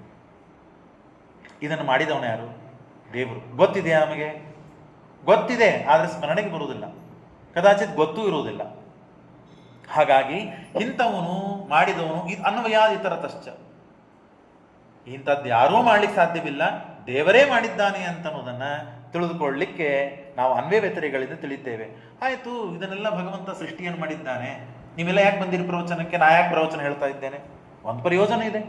ಜ್ಞಾನ ಸಂಪಾದಿಸಬೇಕು, ದೇವರ ಜ್ಞಾನ ಆಗಬೇಕು, ಗುರುಗಳಲ್ಲಿ ಭಕ್ತಿ ಬರಬೇಕು, ದೇವರಲ್ಲಿ ಭಕ್ತಿ ಬರಬೇಕು, ವಿಶ್ವಾಸ ಶ್ರದ್ಧೆಗಳು ಬರಬೇಕು, ಪರಮಾತ್ಮ ಅನುಗ್ರಹ ಆಗಬೇಕು, ಇತ್ಯಾದಿ ಇತ್ಯಾದಿ ಅನೇಕ ಒಬ್ಬೊಬ್ಬರಿಗೆ ಒಂದೊಂದು ಉದ್ದೇಶಗಳಿರ್ತದೆ.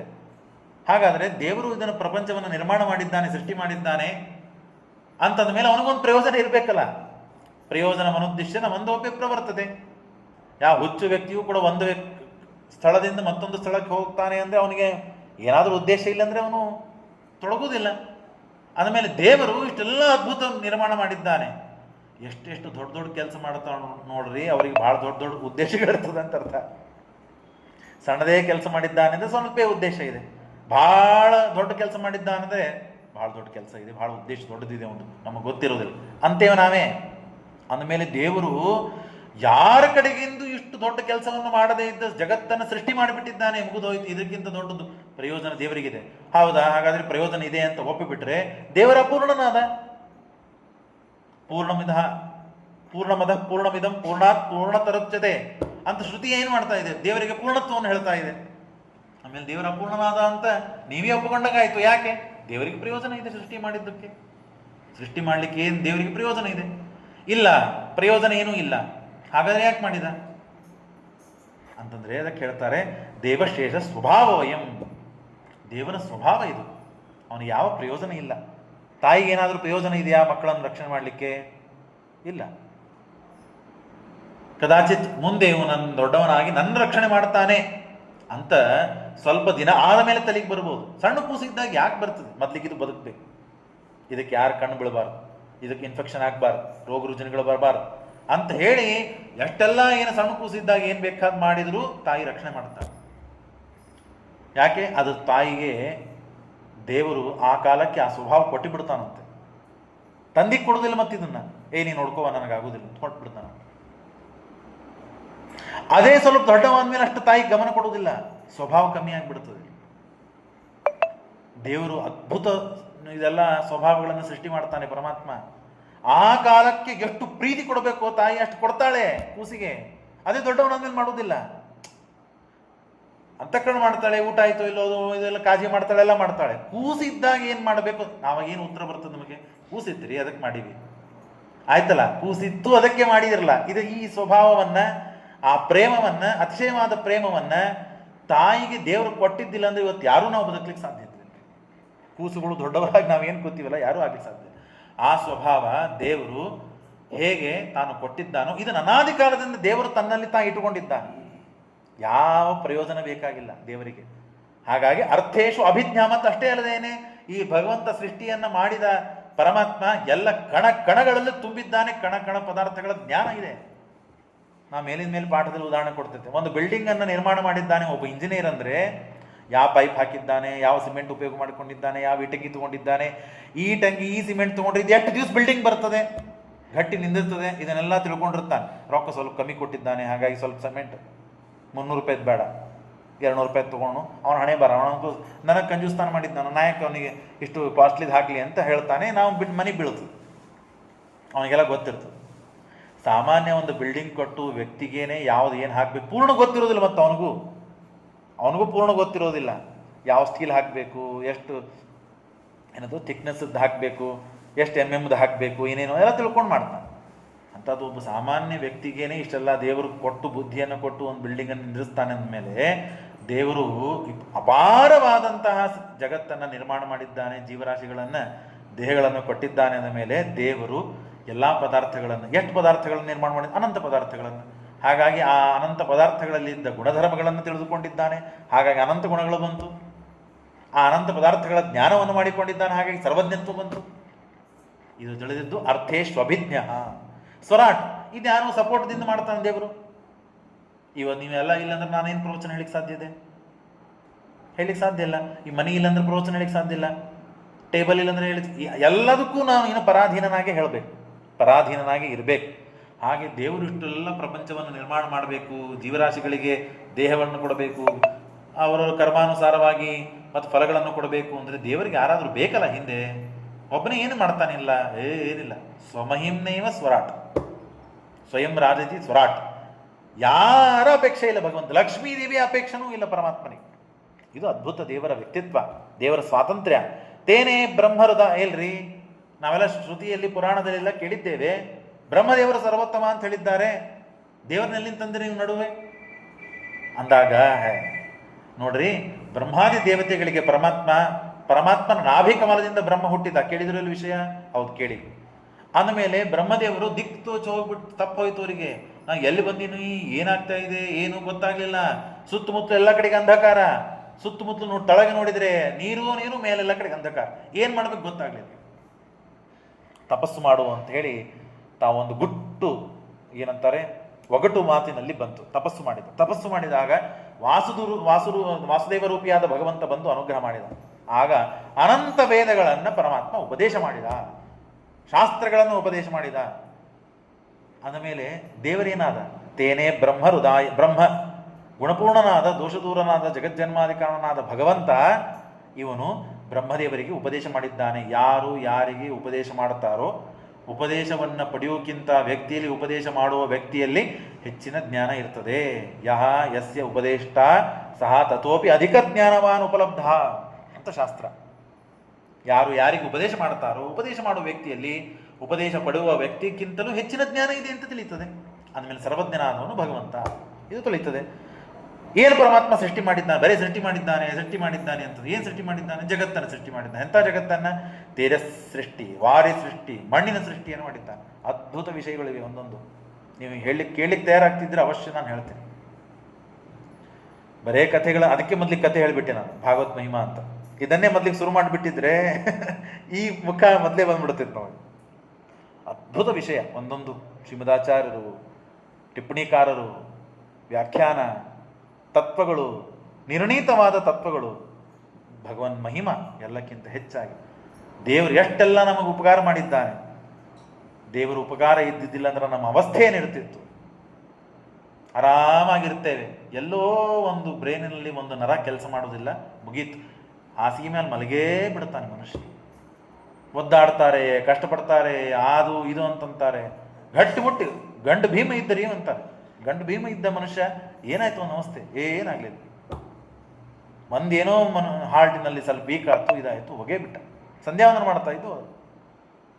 ಅಂದರೆ ನಾವು ಬದುಕಿದಷ್ಟು ಕಾಲ ದೇವರು ಎಷ್ಟು ನಮ್ಮನ್ನು ರಕ್ಷಣೆ ಮಾಡ್ತಾ ಇದ್ದಾನೆ. ಈ ಉಪಕಾರ, ತಿರಸ್ಸಿನ ಸೃಷ್ಟಿ, ವಾರಿ ಸೃಷ್ಟಿ, ಮಣ್ಣಿನ ಸೃಷ್ಟಿ. ಯಥಾ ವಿನಿಮಯ ಯತ್ರ ಸ್ವರ್ಗೋ ಮೃಷ, ಸತ್ಯವಾದ ಪರಮ ಸೃಷ್ಟಿಯನ್ನು ಮಾಡಿದ್ದಾನೆ. ಈ ಜಾದೂಗಾರ ಇರ್ತಾನೆ ನಾಟಕದಲ್ಲಿ, ಅಲ್ಲಿ ಅದನ್ನು ಹಿಂಗೆ ಕೈ ಮಾಡ್ತಾನೆ, ಪಾರವಾಳ ಇದ್ದಿದ್ದು ಮನುಷ್ಯ ಆಗ್ತದೆ, ಮನುಷ್ಯ ಇದ್ದಿದ್ದು ಹಣ ಆಗ್ತದೆ. ಹೀಗೆಲ್ಲ ಸೃಷ್ಟಿ ಮಾಡುವ ಸಾಮರ್ಥ್ಯ ಇದ್ದ ವ್ಯಕ್ತಿ ಎಲ್ಲ ಆದಮೇಲೆ ಟಿಕೆಟಿಗೆ ಯಾಕೆ ರೊಕ್ಕ ಇಸ್ಕೊತಾನೆ? ಟಿಕೆಟ್ ರೊಕ್ಕ ಕೊಟ್ಟು ಹೋಗ್ತಿರಿಲ್ಲ ನಾವೆಲ್ಲ, ಹೋಗಿ ಅವ್ನು ಜಾದು ನೋಡ್ಕೊಂಡು ಚಪ್ಪಾಳಿ ಹೊಡೆದು ಬರ್ತೇವೆ. ಅದೆಲ್ಲ ಸುಳ್ಳು ನಿರ್ಮಾಣ. ಅದೆಲ್ಲ ಅಷ್ಟೆಲ್ಲ ಖರೆ ನಿರ್ಮಾಣ ಮಾಡ್ತಾ ಇದ್ದ ಅಂದರೆ ನೋಟು ಛಾಪಿಸುವ ಮಷೀನೇ ಬೇಕಾಗಿದ್ದಿಲ್ಲ ನಮಗೆ, ಅವನೇ ಛಾಪಿಸ್ಕೊಟ್ಬಿಡ್ತಿದ್ದ. ಅದೆಲ್ಲ ಮೃಷ.